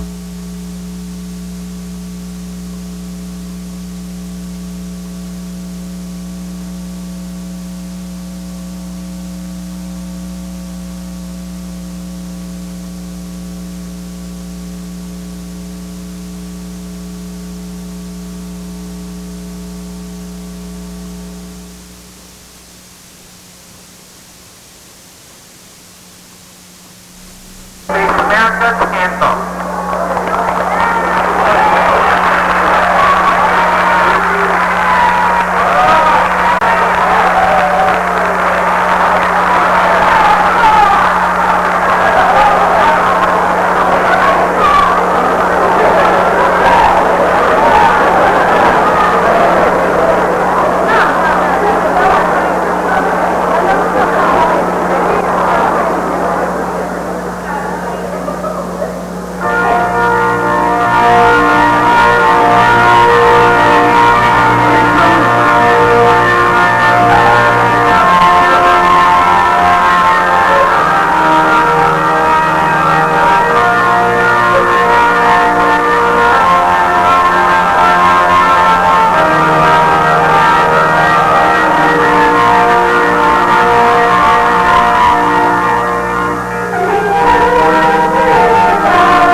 Copley, Leonard Mack, Heather Paulson, Melissa Rochford, Kevin Stone, David Katz, E.J. Mohan. Food specialist, Jonathan Bowman, Amy Dahl, Nikki Papa, Susie Perkins, Stephanie Robinson, Todd Schwarzinger, Christopher Serrano, Ryan Steck, Tony Charnas, press officers, Julie Corman, Raymond Owen, Josh Ryland, Craig Bowman, Angela French, Tiffany Harris, computer specialist, Michael Janney, David Cody, Blair Oliver, Aaron Perkins, Ashley Robinson, research specialist, Katie Dill, Nathan Mouse, Chris McIntosh, Jennifer Offit, Peter Rickey, Carol Steichen, the Air and Water Control, Jenny Buckley, Aaron May, Carrie May. Government officers, Andy City, Jay Clyde, Grace Blair, Joel Levinson, Brad Pettit, Emily Sagan, Samantha Winchell. The Recreation, Megan Ballin, Tamika Johnson, Becky Tunn, Jennifer Roniak, Megan Knight. Education Specialist, Laura Clayton, Jennifer Michael, Tressa Thompson. The Medical Officers, Christine Lobby, Aaron Leff, Andrew Linden, Katie Moon, Kathleen Rapp, Greg Seidel, Andrew Spector, Stephen Dose, Patricia Gifford. Communications and Scheduling, Joe Cato, Christopher Cole, Stephen Civic, Gene Farmer, Angela Copley, Heidi Lipperback, Jeffrey Stucher, Chad Summers, Mark Williams. Maintenance and Transportation, Andy Bowman, Robert Corelli, Kevin O'Brien. Security Officers, Alex Handy, Andrew Clee, Matthew Patesi, Matt Couillet, Julie Solomon, Ryan Spurlock. Waste Management, Carter Conte, Daniel Gallagher, Joel Hanna, Lee May, Michael Schott. Fish Hatchery Crew, Eric Best, Megan Heron, Eric Himmelreich, Jason Schlosser, Edward Seidel, Alana Wadley, Jennifer Willem. Darcy Randall, Lisa Chee, Jennifer Cleveland, Angie Doring, Ashley Green, Tucker Rawls, Jim Reach, Seth Weintraub. The following are from other schools in the area that participated this week. From Oakland High School, Don Russo. From Apples High School, Scott Lee. From Barberton High School, Nathan Miller. From Bedford High School, Jennifer Griffiths. From Central Howard High School, Jennifer Dolan. Brian Harkness, Ian Montrose. From Cleveland Heights High School, Lakia Penny. From Coventry High School, Thomas Holtz. From Firestone High School, Jennifer Hazelwood. From Green High School, Tiffany Bond. From Highland Middle School, John Miller. From Jackson High School, Charles O. From Arlington High School, David Slack. From Medina High School, Wes Brown. From Roxborough Middle School, Richard Hopkins Lutz. And from St. Vincent St. Mary's High School, Shannon Enright, John Stout, and Mike Stout.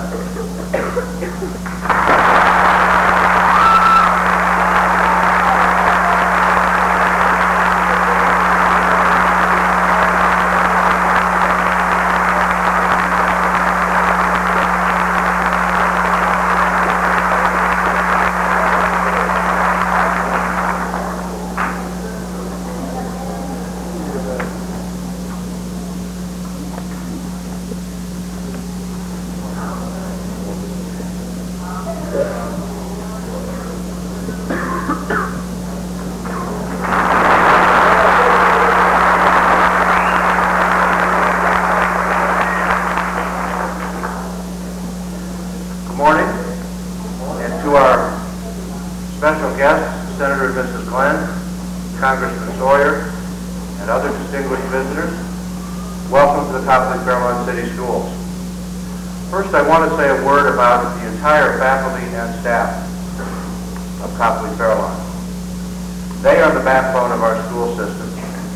Without the excellence that they promote in the classroom day in and day out, a project of the magnitude of Moonbase America could not even have been considered. We appreciate the contributions of each and every one of our staff members.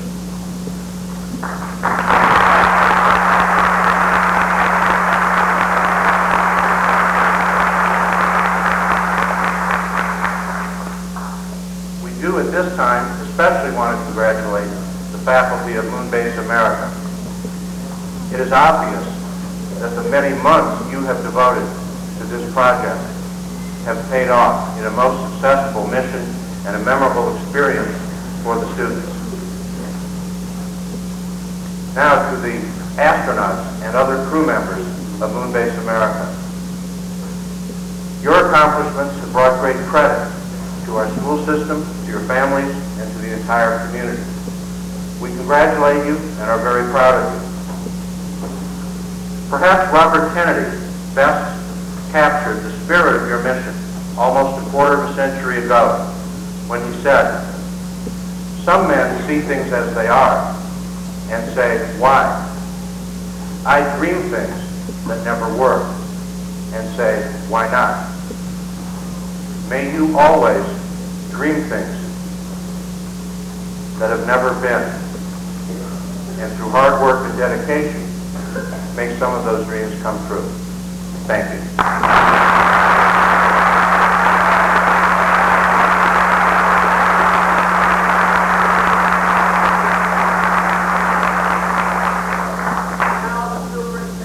Copley Fairlawn City Schools, Mr. John Mitchell.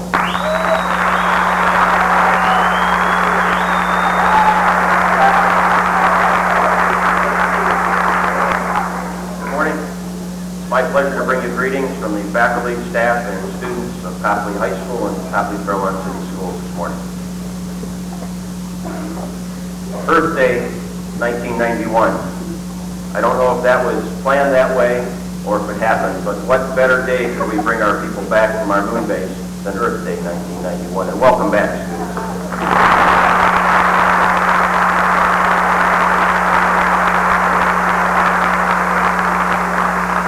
I know we have many parents with us, and grandma and grandpa and many relatives. Could you just raise your hand, parents and students who are involved in the project in the audience? Students, would you like to give them a round of applause also, please?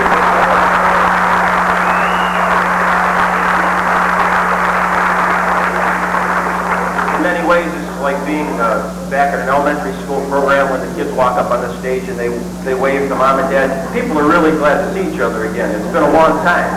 And I issued a challenge to the students as they entered Moonbase and those ground control people that provided so much service to us this week. And maybe last week you really didn't know what that challenge was and what that meant, but I think you do now. I asked you at that time that you would be called upon sometime during that week to be a friend, to make a difference in somebody's life that you're very close to. You had that opportunity. I witnessed many of those situations, and I commend all of you students for enduring a really tough week. Thank you very much.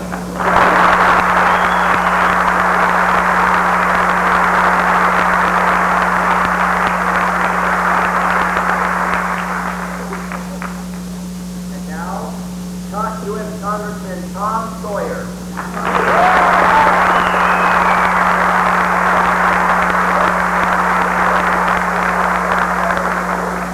On behalf of the 500,000 people of our community, and in the name of the 250,000,000 people that those of us in the House and Senate serve across this entire nation, it is my very special privilege to take part with Richard Levine and John Litzel on behalf of our community in saying greetings to all those who have been involved in Moonbase.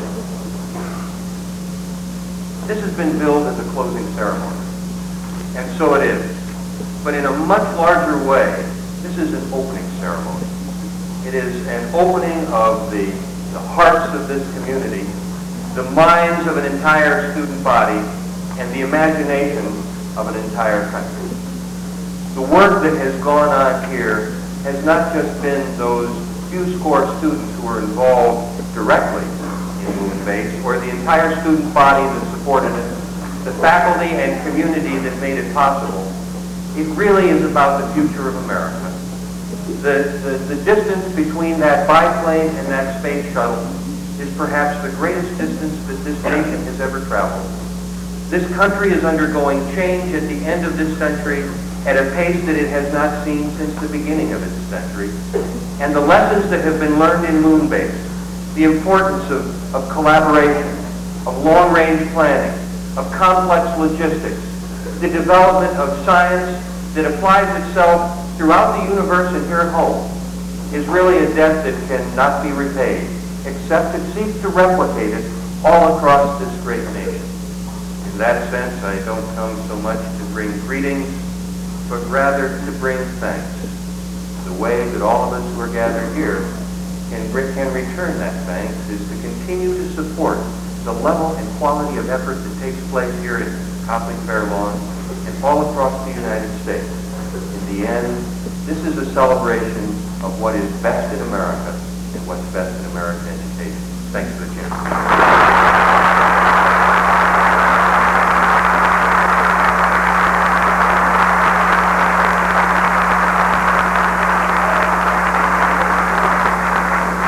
Now for some first-hand reports on the Moonbase experience, we have Senior Command Controller Kevin Stone, Senior Government Officer Andy Civic, Senior Research Specialist Chris McIntosh, and Junior Hydroponics Crew Seth Weintraub.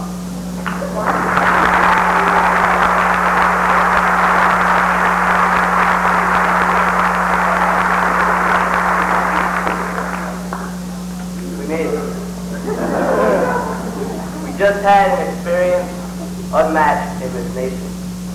We're out of middle school and high school students been able to communicate with a complex system of ham radios, computers, and video links, and experiment with robotic arms, radio telescopes, and hydroponics. And I'll bet no one else could get 84 students together to eat fish. Make fish, pizza with fish, and stir-fry fish. To the food specialist, though, it was good. These 84 students lived together in a structure that they helped build in order to achieve a common goal. With the help of the students working in the command centers and the countless number of people that helped this project evolve, we did accomplish our goal. Almost. Most of the 84 students are still talking to each other. Some, well, that's another story. Moonbase America's goal, as some might think, wasn't just to do a bunch of scientific experiments. It was to complete one enormous experiment involving living together, working together, and functioning together as a society. The experiment was a success. Any problems, of which there were several, were solved as a team and as a society. Every situation, in my opinion, was handled professionally and correctly. Yes, even the unclogging of the toilets without the flushing. It wasn't a pretty thing. The Moonbase crew really came together and lived as one, being the first to simulate what might very well be the future of the world. What very well might be a society living up on the moon, living in a structure that might very well be called Moonbase America.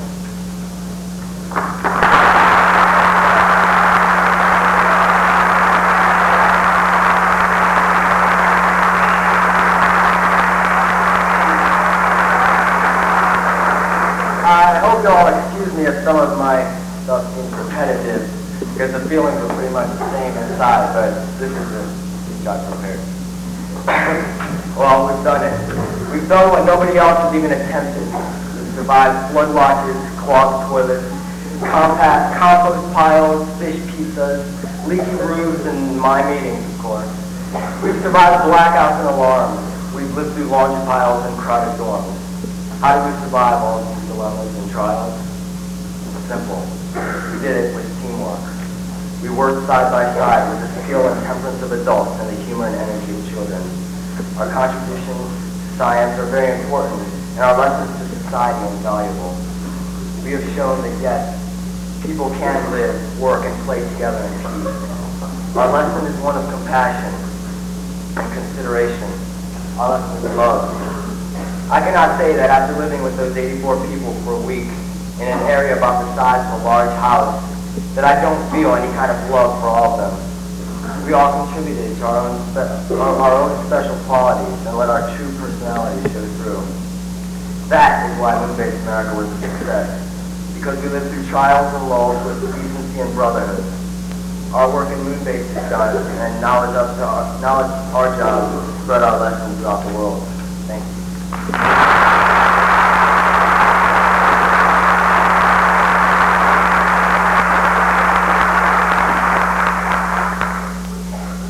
Well, I kind of have a different perspective on this whole thing. I was on the outside the whole week, and so I got to see everybody inside work together, complete their tasks, and get everything done. And yes, they did make it. During the simulation, I was working as a research specialist, and my job was to help everybody on the inside to make sure everything went all right. Make sure I coordinated some things, and I helped with some other things. But basically, I was there to make sure that they didn't mess up. And of course they didn't. They completed it and they did a very good job. One of the main jobs of the research group was their external walk.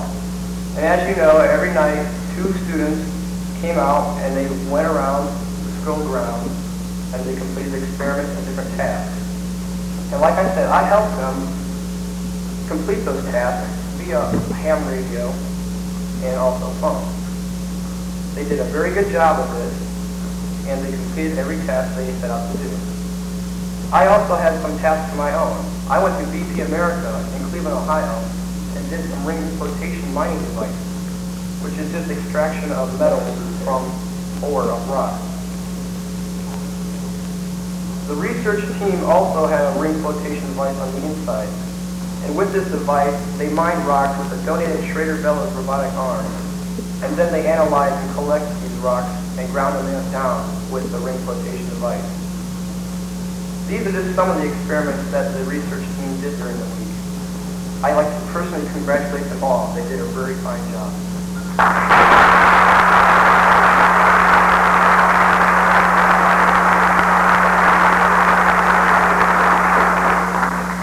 Good morning, everyone. I'm a member of the hydroponics crew. I'd like to express my appreciation to all the sponsors of my group and as all the other groups, all the companies that donated and sold at cut rate prices to us just so we could complete our experiments and follow through with them. With all the news about education in America being negative, for example, low American tests on worldly comparison and high literacy and dropout rates in high schools, it's encouraging to hear about and participate in an educational advancement such as Moonbase. And it's also great to see corporations so eager to be involved in educational activities. I hope this trend will continue after all they are investing in the future of our country. And thanks to you, it's an educational experience for 100 kids that we will never forget.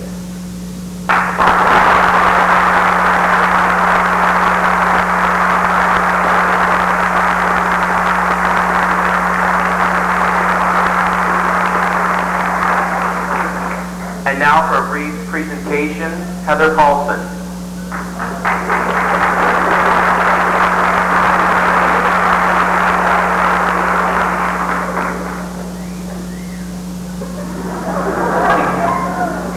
On behalf of all Moonbase parents and students, we would like to show our appreciation to all of the teachers.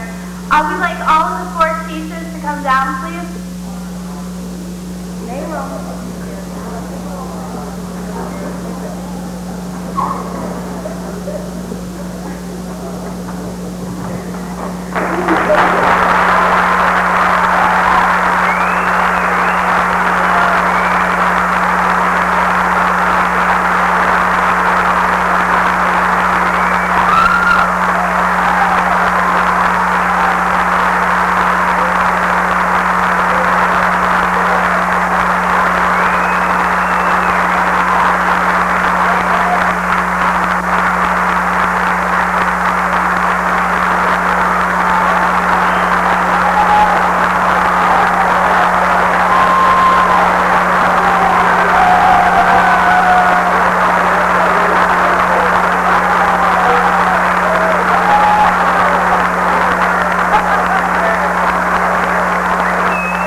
almost as an example of the pins that go up in space.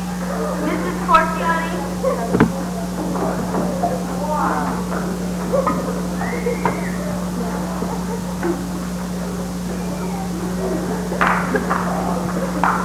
Mrs. Kapanovich.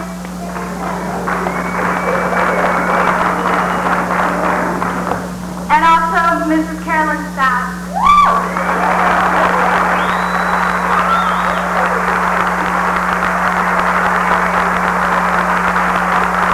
Also, for her time and dedication above and beyond the college duties, we'd like to present Mrs. Christina Johnson these official Moonbase articles.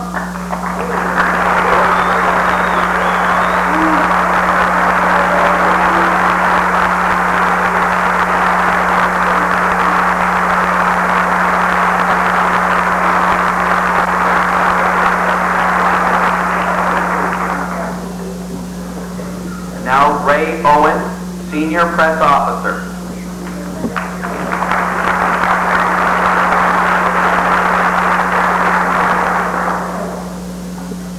Good morning, everybody. Okay, the gentleman that I'm introducing this morning,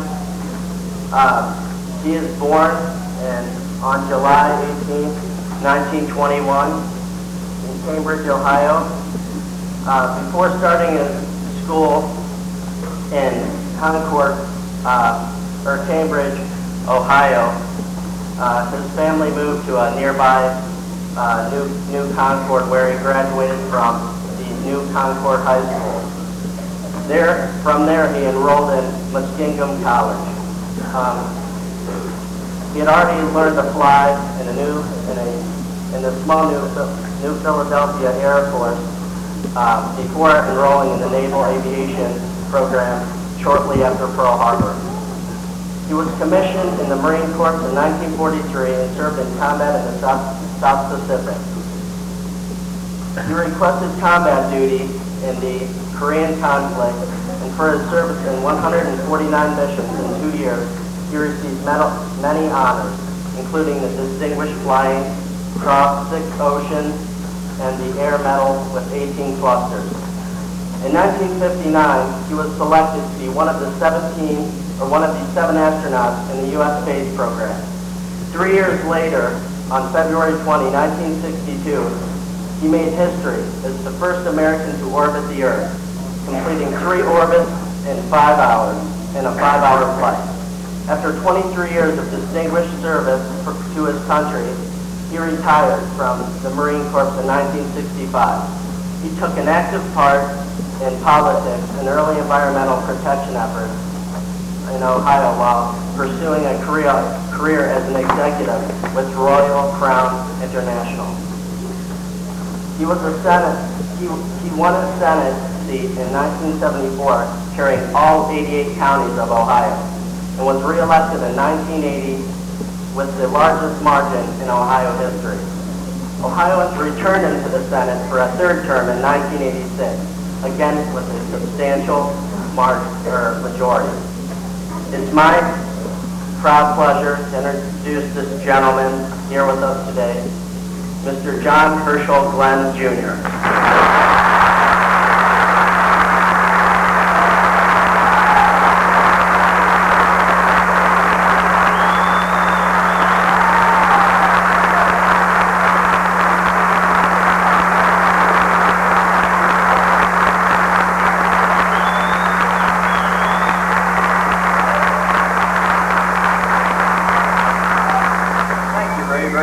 Thank you, ladies and gentlemen. I want to first congratulate all those lining the walls around here for the experience you've just been through this past week. I think it's great. It's one of the most remarkable high school education projects I ever have seen anywhere in this country, anywhere in Ohio.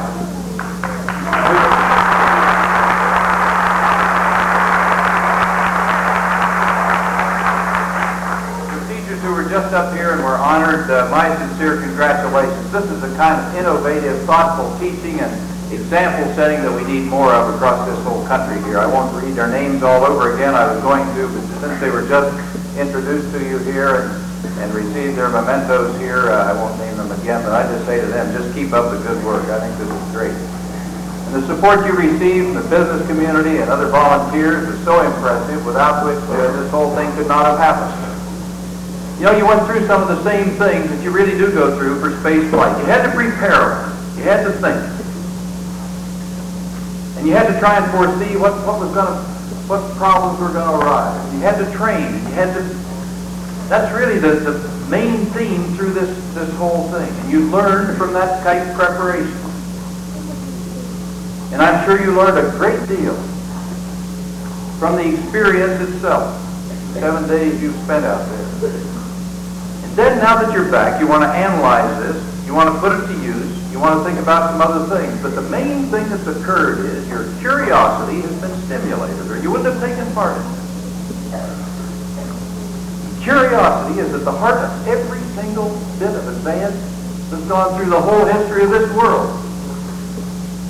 When someone finally said, well, maybe we can do it a little better, or let's try and learn something more about chemistry, or about how that tree grows, or about how we can drive this car, or even a horse and buggy, and maybe we can make, just every step forward has been because somebody was curious and said, how can we do it differently or better or learn something new? That's really the purpose of education. In short, by going through this, you had to think. You had to reason. More than that, you had to interact with others, because you don't get much done just on your own. Is something like this important? You bet it is. Let me be very philosophical on a national standpoint for just a minute. If I challenged you today and said, what made this country of ours that we're so proud of, what made it better than any other place in this world, I'm sure someone would say, well, we had great resources, and we sing about those sometimes. We have waving fields of grain and purple mountain majesties and rivers flowing to the sea, and we sing about those things. But you know, there were lots of places in this world that had great resources. They didn't develop the way we did. And I submit there are two very basic reasons why the United States of America developed into its leadership position that we have today. Number one was education. Education in this country was not just for the kids from the castle or the rich kids or those that had some political connection to get them into school. It was for everyone. Now that came an educated citizenry, and we haven't done a perfect job with education. We've done a better job than most other places around this world, I submit, at least up until the last few years. We're beginning to have tremendous competition now in education. And around the world is going to really probably do a lot to determine what America's standing in the future will be. The second element that made this country what it is was basic, fundamental research, thinking about the new, the untried, the new things that you're curious about, that your curiosity's been whetted about here. And I'm sure you've thought of dozens of things that you want to know more about. Basic, fundamental research. And when you put that to work then with an educated citizenry, well, we've just leapfrogged ahead of everything else around this world. Well, so much for that little exercise in philosophy for the moment. But is it practical? Sure, it's vital. Tom and I have to vote in the Congress every day. I would guess that probably maybe 2/3 of the things we have to vote on have some basis in the physical science. Whether it's agriculture or whatever it is, military, a whole bunch of things. And I would imagine 2/3 of those have some basis in the physical sciences, and that is not just up to us, it's up to you. And you young people here who have just come out of Moonbase America, to be knowledgeable in these areas so that you can be responsible citizens into the future. Make your own contributions in those areas. I don't think is it practical? I say more, it's vital, not just practical. Let me give just a couple of examples.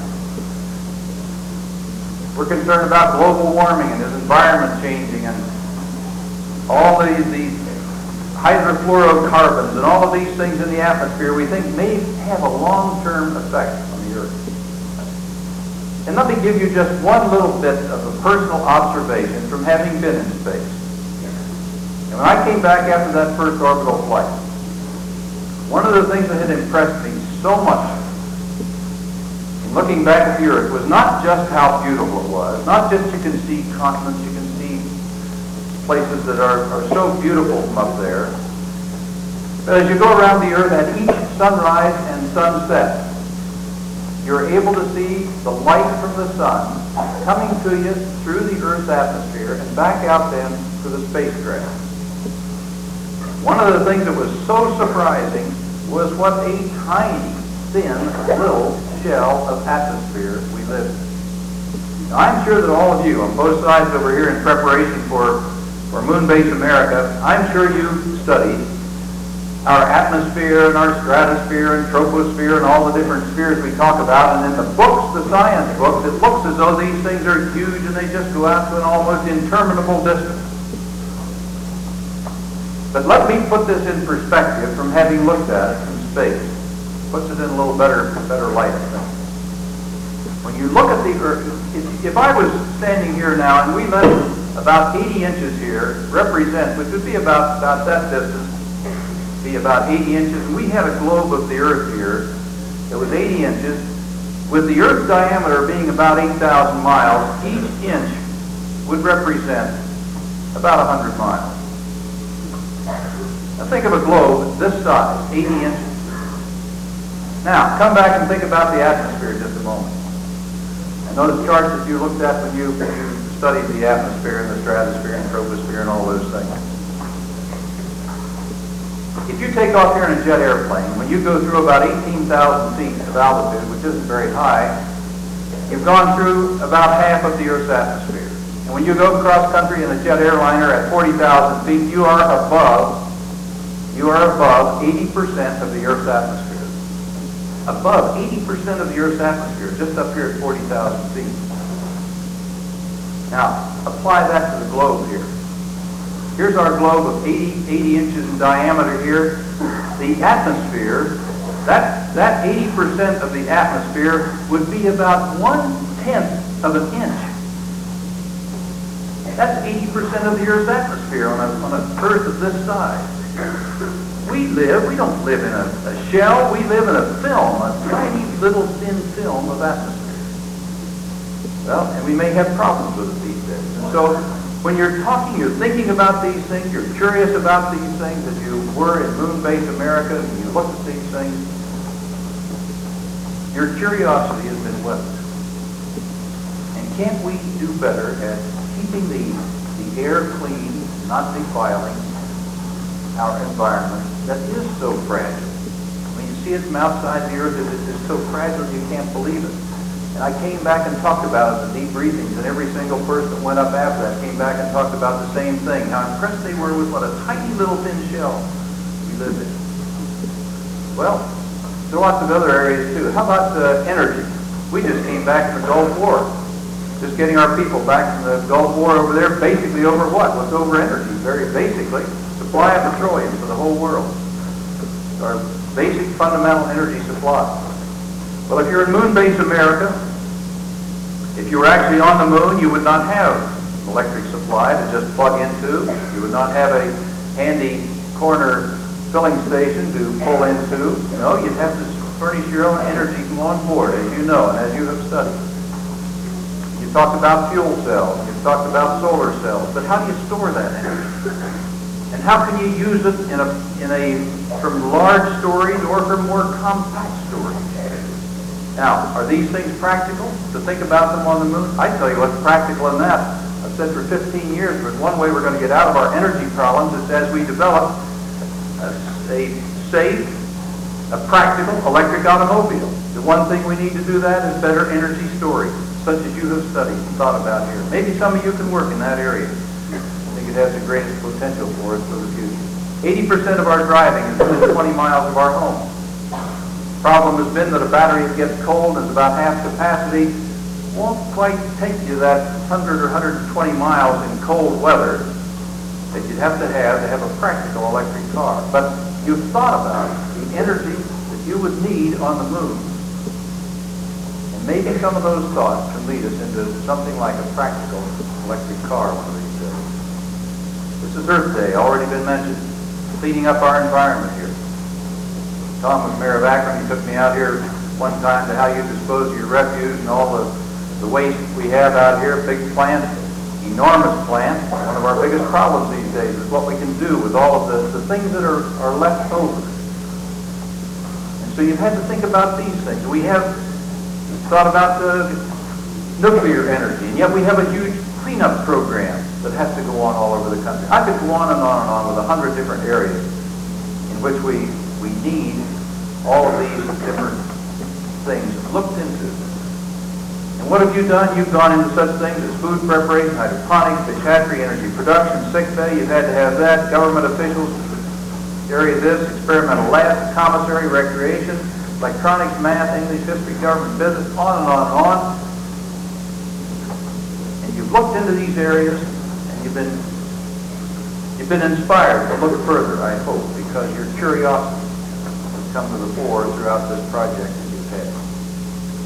Medicine, you had to think about preventive medicine. NASA pioneered some of these things of not only how do you make people well once they get sick, but how do you make well people weller? That's a legitimate word. You get what I mean. How do you make people more healthy than they are so that they don't have to have some great hospital along in space if something goes wrong? And one thing you found out for sure was that drugs and smoking and alcohol is out. And when you talked about what kind of diet you were going to have, a balanced diet did not mean spreading your money around between McDonald's, Wendy's, Burger King, and Taco Bell as a balanced diet. Although I know where some of you are headed as soon as we get there.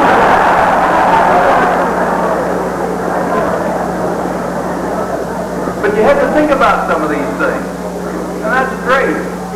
As an inspiration, I'll tell you, and I just hope you keep that kind of curiosity. So I've just touched on a couple of areas here today where bright and scientific minds can contribute. And I urge each of you to learn more about these issues because they affect you, they affect your country, they affect your community, your county, your state. They're going to affect everything you do. You can make a contribution towards finding a solution to some of these problems. So again, I want to congratulate all of those who were involved in this very, very memorable event. I've been honored to be here with you today. Thank you much.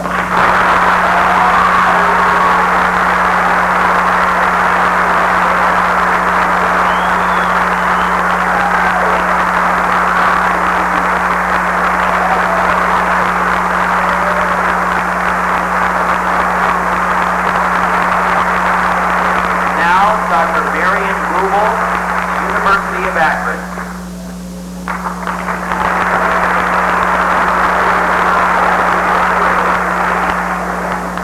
My name is David Chamis, and I'm the Vice Provost at the University of Akron. Dr. Rubel wasn't able to be here today.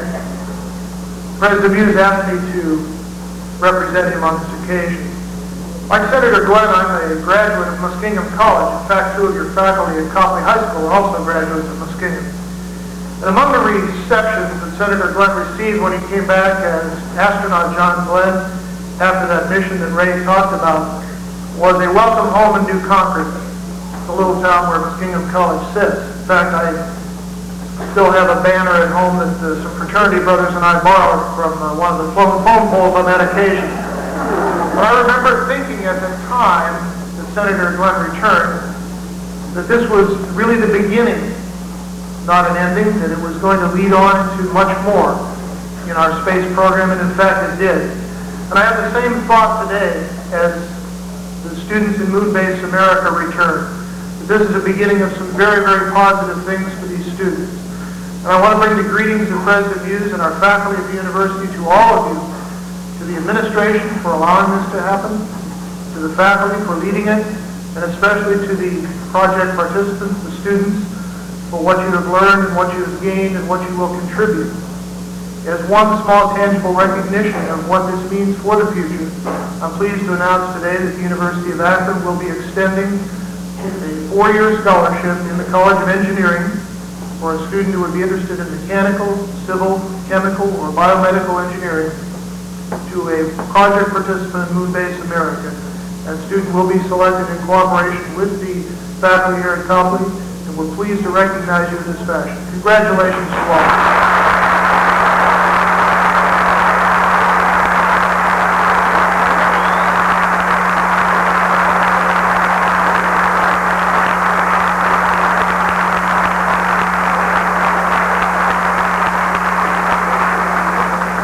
Dr. David Bowen from Kent State University.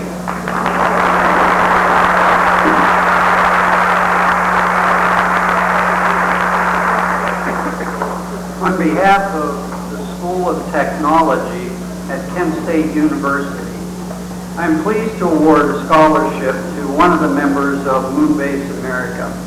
That individual or individuals will be determined by the administration and the technology education faculty here at Copley High School. And I would take just a moment to tell you about the family that is awarding this scholarship. It's the Van Dusen family, and it's awarded in memory of Clinton S. Van Dusen, a technology educator who taught at Kent State University at the turn of the century. And I would share one thing with you about his beliefs in education. Clinton Van Dusen taught out of a horse and buggy. He carried the tools around northeast Ohio at the turn of the century. And as I read his writings, he speaks frequently of what he calls the thoughtful doer, the person that not only thinks, but the person that can do as well. And indeed, that's one of the things that makes this a great nation. We are a nation of thoughtful doers, and we're very proud of what's taking place at Copley High School. Thank you.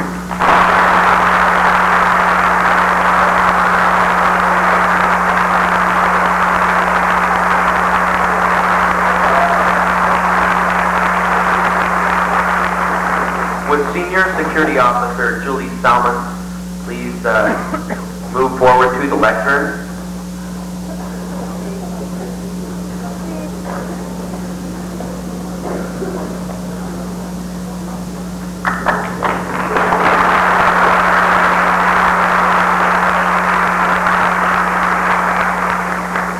At this time, I'd like to draw the winner of the raffle tickets that we had students sell and teachers sell amongst the community. And this is for a week's stay in Scottsdale, Arizona. And whoever you are, have fun. I'm going to pick it out right now, just a second.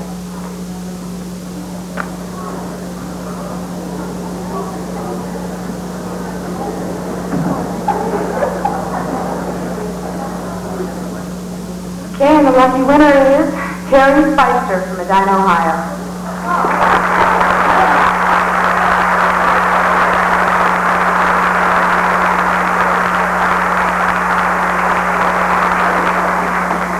All right, we'll be mailing that to them. Congratulations.